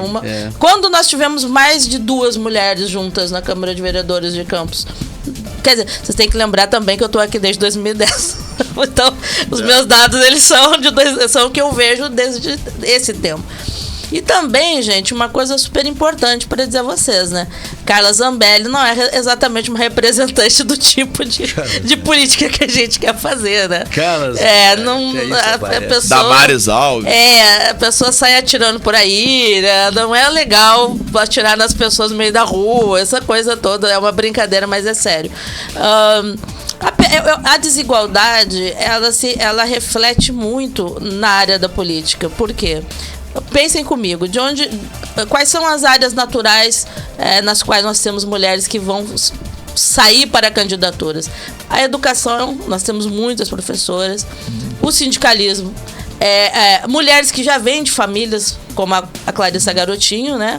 Que já vem de uma família de tradição política, mas o que a gente tem trabalhado, e o que eu acho que é importante para o futuro, e é exatamente onde entra o caso da Marielle, é que esta é uma mulher que não vem de uma tradição de política, que não tem dinheiro, que vem de uma área de favela e que tem uma pauta que confronta os próprios colegas. No dia que ela recebe a flor, em uma das últimas, acho que a última fala dela na Câmara de Vereadores, ele dá a flor e diz: Papai do céu te abençoe. E ela diz: obrigado pela flor, as flores da resistência nascem do asfalto, mas a gente vai continuar resistindo. É nesse momento que alguém na plenária, que até hoje eu não sei quem, grita: Viva Ustra.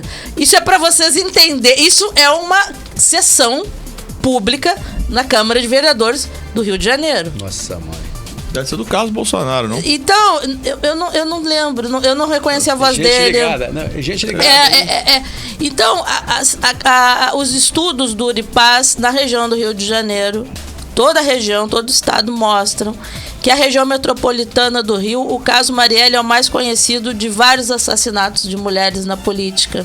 Então, assim, quando a gente pensa Campos não está descolado. Regina Pinho, assassinatos de mulheres sindicalistas, ou seja, a mulher na política que não esteja fazendo a política tradicional, ela é um risco muito grande, porque essa pauta da creche, essa pauta da violência obstétrica, essa pauta que Léo fala do mercado de trabalho, a pauta do direito das empregadas domésticas, que foi capa da Veja. A Veja, olha o incômodo, e era direito você ter que pagar corretamente a sua empregada doméstica.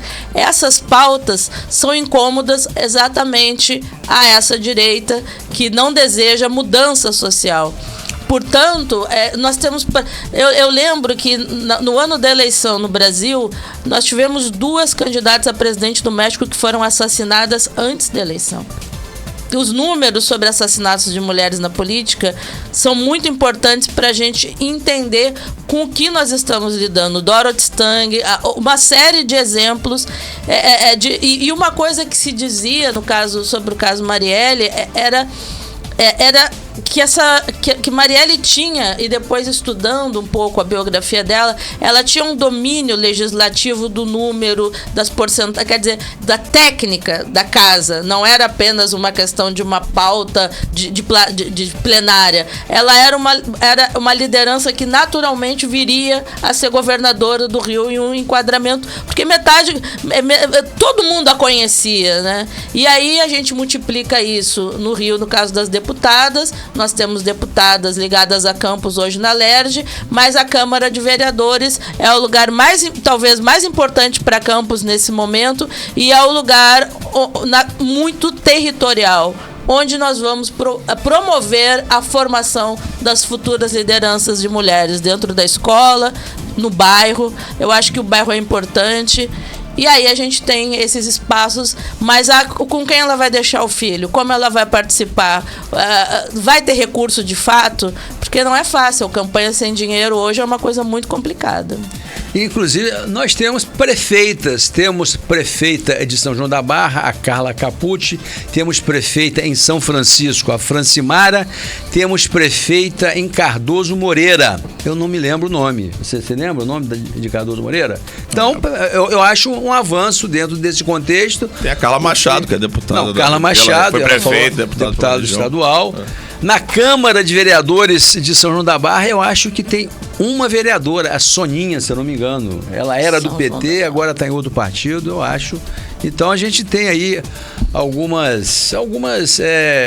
fatos aí, algumas mulheres, mas né? Mas o Campos acompanha.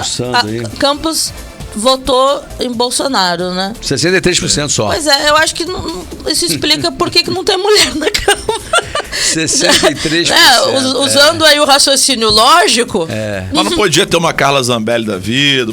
Por exemplo, Josiane Morumbi é bolsonarista, deve vir de candidata aí. Podia. E ela é bolsonarista. Pois é, podia. Perdeu a eleição. Ela era suplente, foi guindada a vereador. Sim, mas tá com a máquina na mão aí com o Vladimir. Depois perdeu a reeleição. Vladimir deu para ela a subsecretaria da mulher, se eu não me engano. É isso mesmo? É isso mesmo. É isso aí. Pois é, então ela tá no governo hoje fazendo aí algumas políticas. Eu não conheço nenhuma política do governo Vladimir. Eu não sei se você conhece. Você conhece? O senhor pode dizer melhor. Luciano, você pode falar melhor. A gente fez uma cobrança o ano passado, né, sobre a questão da patrulha Maria da Penha, né, da patrulhinha, da melhoria dessa casa de acolhimento. Eu para não me demorar muito nessa resposta, eu acho que tem uma precariedade muito grande na política de assistência à mulher, né? Que daí a gente fica na elegância, né, de dizer o que é uma precarização que tem a ver com os quadros, é pouca gente trabalhando, com os recursos, não tem recurso. Você vai na delegacia da mulher, a pessoa que te atende está mega estressada. Ou seja, eu acho que na verdade a questão de discussão é por recursos, porque na conferência de assistência social com a professora Érica Almeida ano passado, o que me pareceu quando as secretarias falavam, eu perguntei assim, mas vocês se conversam? Em algum momento a agricultura senta com assistência social, senta, ou cada um puxa para o seu lado? Porque essa é uma característica muito da direita, né? Todo mundo se alinha porque tem alguém que alinha todo mundo, não tem autonomia alguma. E aí a gente tem que divergir, e às vezes assim, poxa, a preocupação com a vida das mulheres em Campos é uma verdade para o governo ou não? Porque se for, a gente tem que ter condições de atender melhor as mulheres, né? Ter uma patrulha, que eu acho que é para 4 municípios, é inaceitável. E não é o ônibus, isso que me irrita um pouco, não é o ônibus rosa que vai resolver a situação das mulheres. Me desculpe, às vezes tem políticas mais básicas. Creche resolve o problema das mulheres. Sim. É isso. Qualidade de alimentação, as crianças da periferia de Campos, elas estão abaixo do peso, e elas estão para a idade, e elas estão menores, quer dizer, isso é década de 80, eu vivo falando, o problema da fome é um problema do Brasil da década de 80, como é que isso ainda permanece em uma cidade como Campos, onde vocês falam toda sexta-feira do repasse dos royalties. Campos não é uma cidade que tem problemas para lidar com questões específicas, como a fome. E a fome atinge diretamente as mulheres, porque elas são as chefes de família nessas áreas de periferia de Campos. Pois é. Léo, a sua pergunta para a gente entrar no tema. Eu quero ver aquele vídeo que nós vamos colocar para a Luciane interpretar para a gente. Siciliano, Lindenberg e Vladimir. Eu quero saber. Só faltou o Quaquá. Faltou o Quaquá. Mas eu quero saber aonde é que está Lindenberg, se está com o PT de Campos, se está no governo Vladimir. Siciliano, tudo bem, mas pelo que eu sei, o Lindenberg, ele se diz patrono de uma candidatura de Campos. Eu quero saber. Luciane é vice-presidente do PT? Então tá legitimada. Então, é a pessoa certa para fazer essa pergunta. Esse é o presente que vocês me dão no Dia da Mulher. E botar no Marapuca. A voz de Campos é assim. Nós vamos Zé Luiz Viano, semana passada também. Eu vi lá, assisti. Vamos pedir pro Derek colocar logo, e aí depois eu leio os comentários aqui. Zé Luiz falou que a gente botou a corda no pescoço dele, deu uma puxada. Mas ele não fugiu da raia, não, respondeu. Tá o corte lá no meu canal no Instagram, se você quiser dar uma olhada. Eu recebi elogios por ele, falou a coragem dele de fazer análise. Vamos lá, Derek, solta aí, DJ. Alô, amigas e amigos de Campos, estamos aqui com o prefeito Vladimir, com o nosso deputado Lindenberg Faria. Hoje, o nosso presidente Lula anunciou o Pacto Seleções, onde Campos foi muito, muito bem contemplado. Bom, prefeito Vladimir, aqui teve a liberação do nosso presidente Lula de um SER de 7 milhões e meio. Aqui é um trabalho que é feito com pessoas com deficiência. 2 UBS, um UBS 1 e um UBS 2, uma estrutura do SAMU, né? Tem recurso também para uma quadra esportiva, recurso para a cultura, a construção de um céu e um projeto para o IFAM, segundo você me falou aqui, de 33 milhões. Bom, queria agradecer ao presidente Lula, toda a sua equipe aqui representada pelo Lindenberg e pelo André Siciliano. Campos foi muito bem contemplada nessa primeira etapa do Pacto Seleções. Já teremos uma outra etapa onde Campos também poderá ser novamente contemplado. Fica aqui minha gratidão e o povo de Campos só tem a ganhar. Valeu. Valeu, pessoal. Valeu. E aí, minha vice-presidente, como que tá o PT de Campos com esse vídeo? Ele ficou acossado, ele ficou preocupado, porque tô percebendo que Lindenberg tá com um pé numa canoa e o outro pé na outra. O que tá vendo? Faz parte, é natural? Lindenberg sendo Lindenberg. Agora eu sei aí. Você acha o que do vídeo? Esse vídeo, ele causou uma certa agitação ontem, né? A gente teve muitos comentários a favor, comentários contra. Bom, 2 questões. A primeira,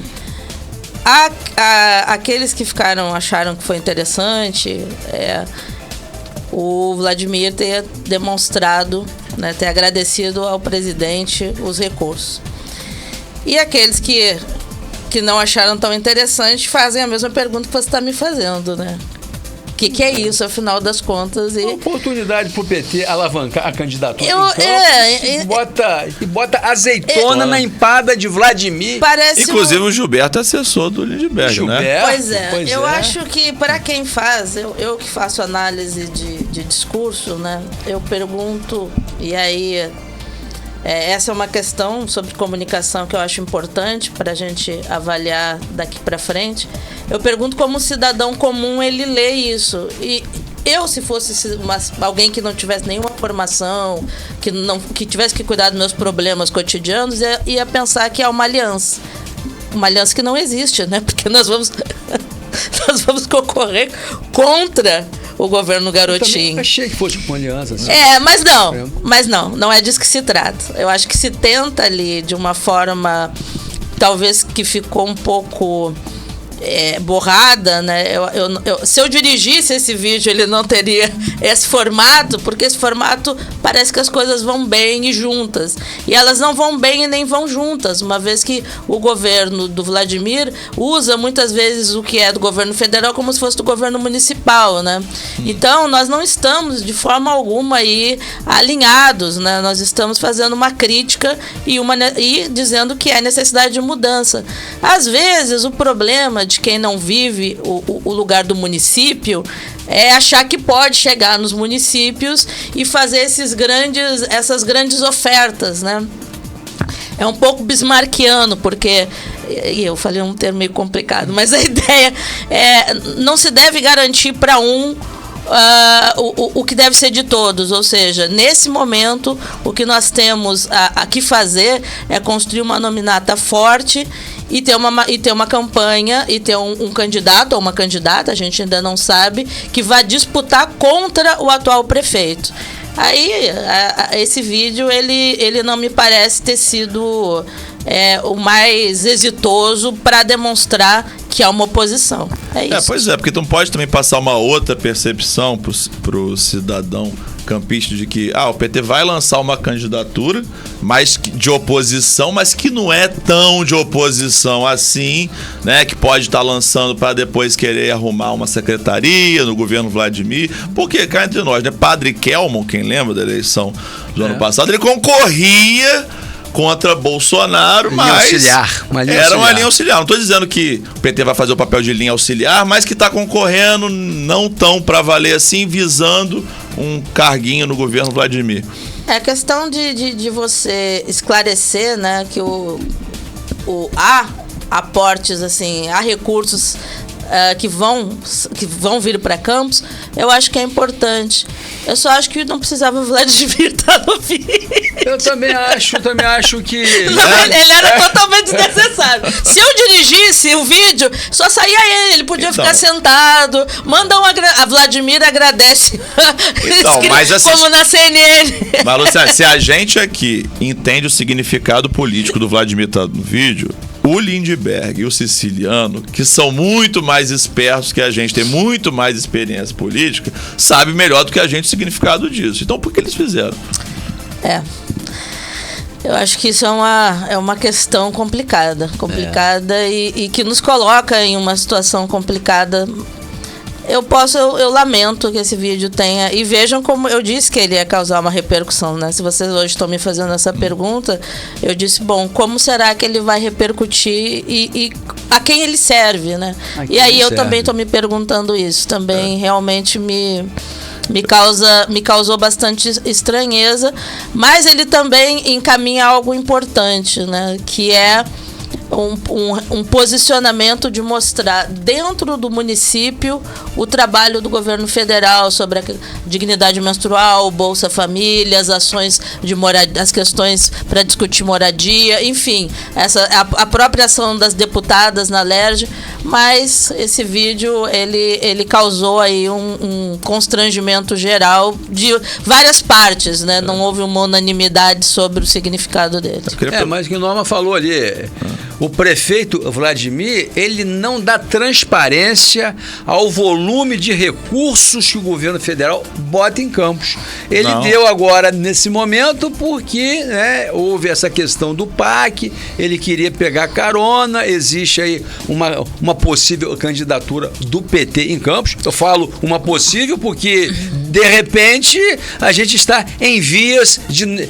O PT está em vias de negociação de alguma secretaria para apoiar aí o prefeito Vladimir. A gente não sabe exatamente eu acho que a questão, como gaúcha e como alguém que participou do governo Olívio os 4 anos, junto com o secretário Bisol, eu acho que a questão é quando você tem que fazer uma oposição explícita porque alguém tem a máquina. O prefeito tem a máquina na mão nesse momento e ele não tem feito... Ele aliás, virou tiktoker, ou seja, ele não tem... Ele sacou... Aqui a gente está trabalhando com raposa muito esperta, né?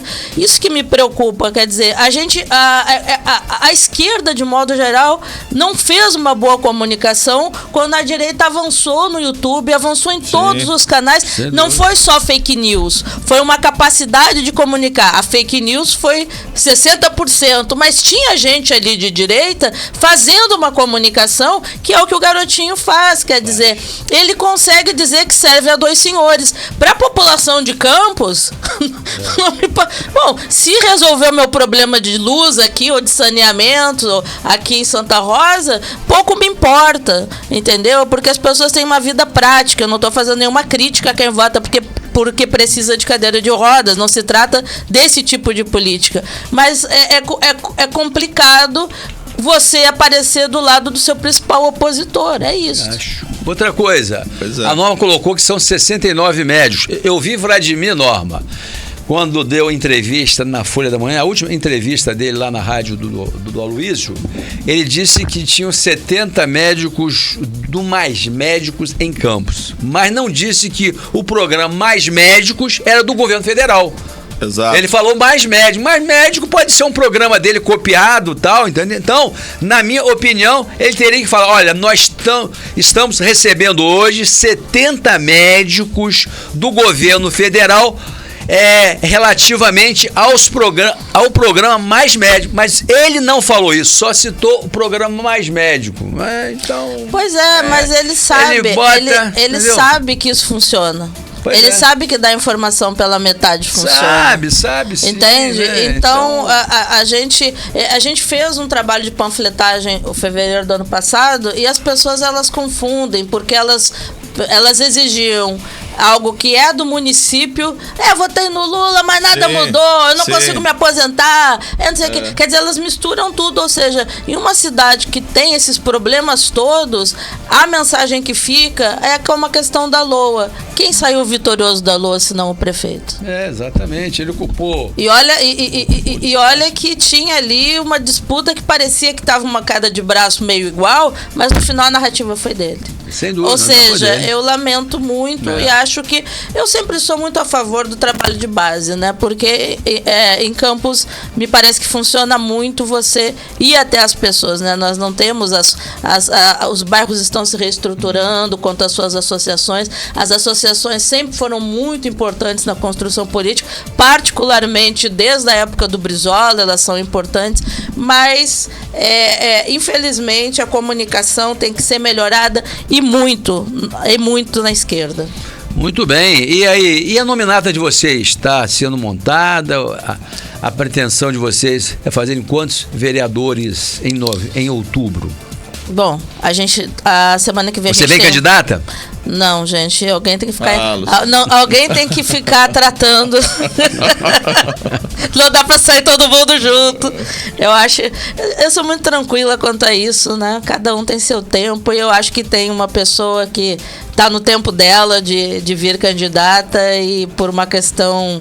É muito ruim quando na esquerda as pessoas são muito voluntaristas e muito egoístas, né? Então eu acho que a gente cresce melhor crescendo junto. Então a gente está montando a nominata com a federação. Semana que vem tem reunião para isso. Até abril, acho que a gente consegue até dia 6 bater o martelo considerando todas as questões de gênero, de raça, né? Tem muita gente querendo vir. A ideia é conseguir contemplar aquelas pessoas que têm mais possibilidade de trazer mais votos. Afinal de contas, é disso que se trata, né? Mas a gente está indo bem. Porque esse é o momento que... esse tem que ser o momento, né? Eu acho que é um momento bem único em Campos, porque é curioso, você tem muitas obras, você tem pesquisas que falam de uma aprovação do Vladimir, mas no cotidiano você tem muita gente reclamando de muita coisa. Sim, exatamente. Então, se a gente conseguir vocalizar com candidaturas que amplifiquem essa reclamação sobre transporte, né, sobre saneamento, há condições. Agora, a gente ainda tem a velha política em Campos, daquela forma que você sabe que funciona, funcionando muito bem. Eu fiquei curiosa com a questão dos RPA, se vai ter concurso, se vai terceirizar. Vai botar nas empresas. Pois continua a mesma coisa. Vai ter o direito social aí. Mas aí é uma questão interessante para as dominatas para a Câmara de Vereadores, vocês entendem? Lógico, né? lógico. A gente deve lembrar É. o que os RPAs fazem e qual a relação que eles têm com a Câmara, né? Ou seja, mudar a cara da Câmara, para mim, é tão importante quanto mudar o prefeito. Eu não consigo elencar, porque a Câmara, o cotidiano da política está ali, é o seu bairro que vai estar ali. A gente viu já audiências dantescas na Câmara de Vereadores nesses últimos anos, uma briga né, que nada serviu à cidade. Né? Então eu acho que, perto do que Campos tem como recursos, lamentavelmente o governo municipal faz muito pouco, né? Faz muito pouco. Tudo quebrado, as secretarias todas sem recursos, não tem gasolina. A gente está tentando fazer um trabalho de campo pelo IFE, pela UENF, em regiões de periferia. A prefeitura dispõe de um carro. Isso é uma realidade que quem nos assiste conhece, não estou falando aqui nada desconhecido. O orçamento é mais de 3 bi. Onde é que está? Onde é que está? Uma renda per capita de 72 mil reais. É uma coisa impressionante ao ano, né? Então a gente vê que é uma cidade rica pelos indicadores econômicos, mas você vê também tem indicador social aí, como 230 mil campistas no CAD único. Isso para mim é preocupante. São pessoas que dependem de benefícios. Depende de benefícios são pobres para mim. Não dá para continuar com esse tipo de cabide, mantendo a assistência social como uma forma de atrelar a bolsões de miséria como bolsões de eleição. Isso é inaceitável. Sim. Isso o Léo falou da Idade Média, mas eu acho que é até pior, porque uma coisa é você não ter os recursos, né? Você está em uma época onde você não tinha uma medicina avançada, onde as pessoas morriam naturalmente por questões. Agora a gente tem tudo. A gente tem condições de fazer, por exemplo, ambientais, que você faz com poucos recursos. A gente tem a possibilidade de, por exemplo, ter tanques de tilápia. A UENF tem a tecnologia que pode ajudar na alimentação das pessoas.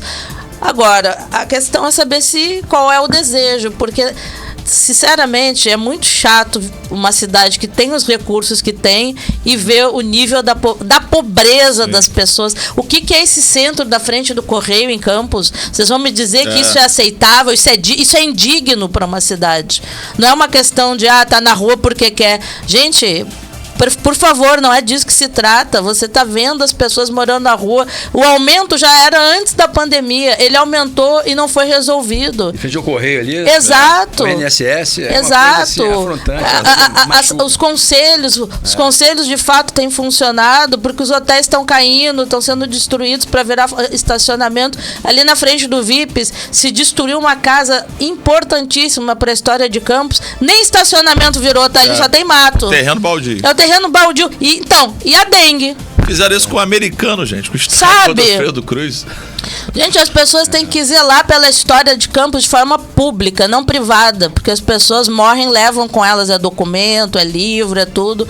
A gente tem muitas universidades, uma rede pública estadual de educação importante. Quer dizer, Campos tem 500 mil habitantes. Para quem estuda, o Léo aqui, que a gente compartilha de uma mesma área de estudo, é um número populacional ótimo para você gerir uma cidade. Então, não tem porquê. Porque ela não é o Rio de Janeiro, que tem 6 milhões, que é uma cidade que explode, cada dia explode uma coisa diferente. Campos tem conserto. Eu acho... Fala, Léo. Complementando o que o Luciano falou, o próprio IPEA tem trazido dado que as cidades que mais têm crescido e mais têm se desenvolvido hoje no Brasil são as cidades do tamanho de Campos. Do tamanho de Campos. E Campos não tem conseguido. Gente, a gente está no norte fluminense, onde você tem 2 grandes investimentos, uma densidade econômica muito grande, a Petrobras e o Porto do Açu. Exatamente. É o volume de renda que circula nessa região, é o que diz o nosso amigo Zé Luiz, né? A região nossa está internacionalizada através do Porto do Açu e da Petrobras. Grana circula na cidade. Agora, você ter no CAD único 50% da população de Campos, você não vai perder eleição, Vladimir. Inclusive com Bolsa Família, dinheiro do governo federal nos benefícios, Campos, Goitacá também, o cartãozinho que você dá, R$200, você não perde eleição. 50% da população de Campos está no CAD único do governo federal, no Ministério da Cidadania. Estão na pobreza, registrados, formalizados. Então não perde eleição. Perde, Luciano. Ué, Luciane. Agora, a pergunta é, isso é índice que se apresente de sustentabilidade e desenvolvimento de uma cidade? Essa cidade não está desenvolvida. Não. Ela está na época da cana.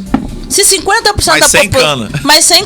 Não, e pior é que ainda tem plantio, né? Não, mas caiu muito. Né? Não, claro, caiu muito. Caiu muito, óbvio. Mas se 2 você... usinas em recuperação judicial, mas mortas, se você tem esse recurso e se você continua, se você não consegue resolver o problema da pobreza, né, por transferência de renda, porque é insuficiente, e você não consegue resolver os outros, quer dizer, alguns são mais difíceis de resolver. A fome é um problema difícil de você resolver. Agora, você tem o transporte, você tem a questão dos atendimentos das UBSs, você tem a própria questão da guarda municipal, dos servidores municipais. Se você não consegue resolver nada... Uma coisa é você ter... Em Porto Alegre, o PT governou Porto Alegre. Tinha problemas? Óbvio que vão ter problemas. Aliás, quando você mede índice de desenvolvimento, a ideia é que os problemas vão aumentando. Porque chegou uma época que a gente tinha coleta de lixo toda compartimentalizada e as crianças começaram a ter aula na escola sobre ecologia, enfim. E aí você tem você sempre vai ter novos problemas. Só que os nossos problemas são do século XIX. Muito bem. Muito bem, Luciane. Agora, lê, por gentileza, o comentário de Hermes. Hermes é um dos pré-candidatos então, a gente tá a vereador do PT. Um abraço, Hermes. Norma, que tá sempre mineiro. Com a gente, nosso camarada, e do Hermes, o mineiro da agricultura familiar. Eles comentam basicamente a mesma coisa. A Norma fala que tem 69 médicos do programa Mais Médicos aqui em Campos. Tá? E ninguém sabe onde estão locados, a prefeitura não comunica isso, e que o Vladimir ele tem feito propaganda do PAA, que é o Programa de Aquisição de Alimentos para Compra de Agricultura Familiar e doa para unidades carentes de Campos, mas ele não fala que o programa é do governo federal. Ele comunica como se fosse dele. Eu vi vários vídeos já, só para te ilustrar aqui, eu vi vários vídeos do secretário de Agricultura, o nosso amigo Almir Júnior, falando sobre o PAA, né, dando alimentos à Casa de Caridade, mas ele não cita o governo federal. Tá lá no Instagram dele, é só entrar agora que vocês vão ver. Pois é. Agora, aproveitar esses 10 minutinhos finais, que a gente está aqui com a Luciane, é vice-presidente do PT, isso? Exato. É uma pergunta que a gente sempre faz para a turma do PT quando vem aqui. Hoje eu estou quase um ano na bancada e o tempo está passando. A gente está aqui, dia 8 de março, 8 de março, 8M, Dia da Mulher. E aí, Luciane, quem vai ser o candidato ou candidata do PT à Prefeitura de Campos Goytacazes? É uma mulher? Uma mulher, né? A ex-prefeito João da Barra e hoje deputada estadual Carla Machado, ou o ex-reitor do IFE, o Jefferson Manhães. Ou Hélia Normal. Hélia Normal também, sindicalista, dirigente do sindicato do saneamento básico de Exato, Campos. Nós temos 3 candidaturas, nós temos aí uma situação a ser resolvida sobre a Carla, fizeram aí publicações de que ela não poderia ser candidata, isso é inverídico, ela ainda há tempo, ainda se está em processo de análise sobre essa possibilidade. Uma certeza vocês podem ter. teremos candidatos. Mas aí vai a pergunta que nós fizemos. Não respondeu. Não, teremos candidatos. Tudo bem. Teremos uma candidatura que pode ter um na cabeça, outro na vice, uma na existe cabeça. Essa possibilidade? Ué, por que não? Não, mas eu quero fazer outra pergunta. A pergunta que eu fiz a Zé Luiz, porque tudo indica que se Carla Machado sair candidata pelo PT de Campos a prefeito, nós temos o importante grupo do ponto de vista político do presidente da LERJ, Rodrigo Bacelar. Esse grupo, como reiterando, ele está solteiro, ele está em busca de uma candidatura para alavancar 7 candidaturas de vereadores com mandato hoje. O PT de Campos faria uma aliança com o grupo de Rodrigo Bacelar, com a Carla de cabeça de chapa, minha amiga Luciane. E aí? Faria ou não faria com o Rodrigo Bacelar? É uma pergunta complexa. Zé disse que nós botamos a corda e puxamos com essa pergunta. Mas ele respondeu. Ele respondeu. Você não vai dar uma, de política, vamos... Pois porque existem duas posições. Existe a minha e existe a do diretório todo, né? Claro. E eu acho, obviamente, que não é a melhor condução. Mas essa discussão ainda não apareceu, porque ela ainda não é candidata. Mas vai aparecer. Ela vai aparecer, né? Mas ela ainda não é candidata. Fica tranquilo que vai aparecer. Eu acho que é difícil. Porque tem uma questão que é pragmática, que vocês já tocaram. Eu vi o programa com o Zé, né? Que é a Carla ser uma grande puxadora de votos, né? Conhecida. Então, popular, e tem um tema que é nacional, que, para não dizer que eu não respondi, que é uma crítica ao PT sobre conciliação. Todo mundo faz essa crítica, ela não é nova, né? Então, quais são as condições de vitória em uma chapa com um ou outro candidato? Essa discussão vai ter que ser feita dentro do PT. Por isso que eu acho que esse é um ponto que você está levantando, Zé, que é um ponto que vai ter que ser discutido por dentro. Pro Zé, ele respondeu como alguém que vai observar o processo, né? Mas a gente vai ter uma convenção concreta que vai decidir o processo. É por isso que eu acho que, por enquanto ela não é candidata, enquanto a gente ainda está em aberto, eu acho que uma resposta minha seria talvez botar a carreta na frente dos bois, né? Porque quando a gente tiver o candidato ou a candidata, eu volto aqui e respondo. E já tem marcada a data da convenção? Abril, a primeira, acho que segunda semana de abril. Porque senão, gente, eu vou criar. Eu acho que é um problema que a gente tem vários outros agora, né? Sim, então é um problema. Se for isso, a gente volta aqui e diz, bom, será isso ou isso? Mas enquanto não é, talvez não seja ela candidata, talvez seja o Elinho, talvez seja o Jefferson. E aí a gente continua esse assunto. Mas eu vou dizer a você, se fosse Lula, faria numa boa, sem problema. Lula, não faria? O acordo. O líder maior de vocês? o acordo com o Rodrigo Bacelar? Com o grupo? Então, o Lula teria dificuldades. Mas vejam que. Mas não foi isso com o vice, com a primeira vez que ele fez quando o Lula foi eleito. Quem é que. Zé de Alencar. Não foi essa questão? Mas ela Alencar até é tranquilo, ele fez acordo com gente bem pior, né? O Maluf? Daí pra baixo. Elegeu Haddad. Elegeu, né? Elegeu. Então, eu acho que essa é uma questão de fundo, né, gente? Sobre o pragmatismo e sobre o que é esse Brasil profundo dos acordos políticos, né? A gente perde muito tendo que fazer isso, né? Mas, ao mesmo tempo, a política, ela tem esses canais tão esdrúxulos, né, dos acordos, que são lamentáveis com gente que não deveria nem estar na vida política. De fato, eles têm custo, né? Eles têm custo. E eles terão. Então, a gente vai ter que tomar uma decisão que passa pela sua pergunta. Eu só acho que não é o momento de tratar disso agora, até porque eu tenho que saber aquilo que eu posso falar publicamente, né? Porque diferente do Zé Luiz, que talvez possa ser a opinião dele, a minha opinião não pode ser dada, porque eu posso dizer, como Luciane, Até porque você tem investida de um carro. Exatamente. É diferente da posição do Você está no diretório. Claro. Você está no diretório. Exato. Quer dizer, eu estou aqui, a gente tem que compor a nominata, eu tenho a minha posição, as minhas posições sempre são muito alinhadas com a minha biografia em relação ao porquê que eu estou no PT, e a minha relação com o PT tem muito a ver com o Olívio Dutra. Então isso responde muito sobre quem eu sou dentro de um partido que tem correntes, né? E isso é importante, mas isso para o cidadão comum é muito importante discutir formação política, porque é isso, tem pessoas que são mais pragmáticas. Eu tenho algumas utopias. Eu, por exemplo, a Manuela Dávila ficou a 100 mil votos de ser eleita. Para mim isso é uma vitória. Agora, para alguns, a eleição é a vitória, né? Tem pessoas que têm perspectivas mais revolucionárias que outras.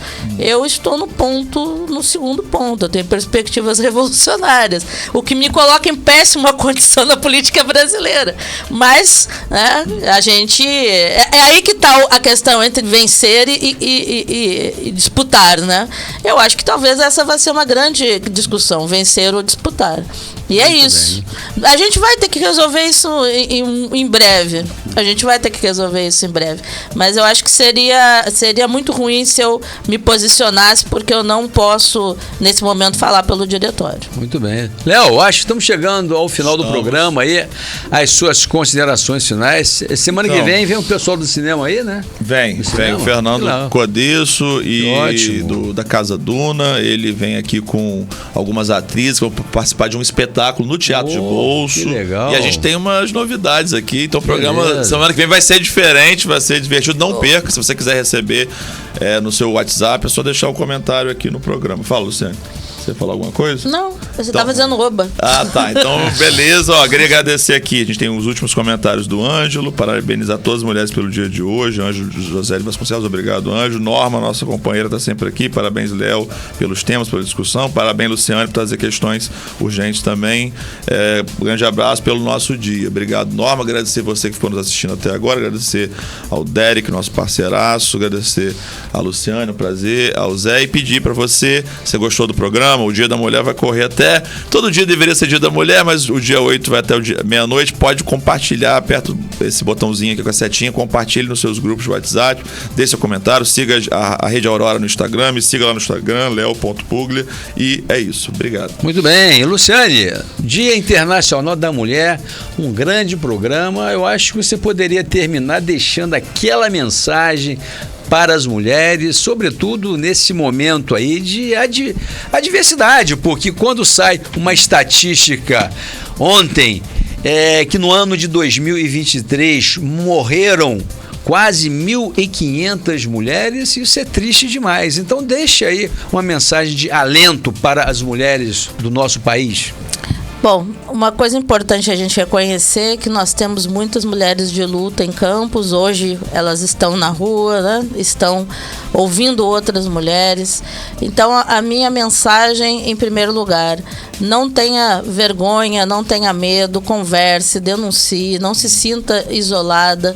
Busque, nós estamos aqui, eu estou aqui hoje nessa condição, mas sou uma servidora pública, acho que essa é a primeira condição que me define. Então busque conversar com alguém, mesmo que você não consiga ir à delegacia, não deixe, não viva uma relação abusiva, né? E a outra é deixar aqui registrado que nós precisamos avançar urgentemente na melhoria das condições do combate à violência contra a mulher, à violência obstétrica, às creches. Quer dizer, há um pacote de medidas que precisam ter um investimento concreto do Estado a nível municipal, estadual e federal. De fato, se nós acreditamos que essa é uma pauta importante, e eu acho que ela é. No mais, agradecer aqui, vocês me colocaram aqui contra a parede, muito obrigada. Dizer que estou aqui sempre disposta a voltar na Aurora com meus amigos, o Léo e o Zé Alves, porque é gostoso fazer rádio é muito bom, é um dos meus melhores formatos, né? Agora tudo virou podcast, mas esse formato aqui eu acho muito mais bacana. É isso, um grande abraço, a todo mundo que ficou com a gente e particularmente as mulheres e particularmente as mulheres de periferia que em Campos sofrem muito com essa falta de renda, de comida, de creche. Então, a vocês, guerreiras, meu abraço. Muito bem, Luciane, muito bem, meu amigo Léo, Derek, um grande abraço a todas as mulheres e queremos dizer aqui a Luciane que a casa é sua, você sabe muito bem que você faz parte da bancada da Rádio Aurora, do programa A Voz de Campos, e esse ano, Luciane, você vai ser convidada várias vezes porque nós temos um ano eleitoral, nós sabemos que a gente não pode mencionar o nome de candidatos, mas você vai fazer grandes análises pra gente, porque pelo que eu tô vendo, por essa questão do PT, essa confusão toda, essa ambiguidade do PT, eu tô vendo que muitas emoções virão, ou seja, é emoção até o fim, como fala aquele cara lá do Sport TV. Um grande abraço pra vocês.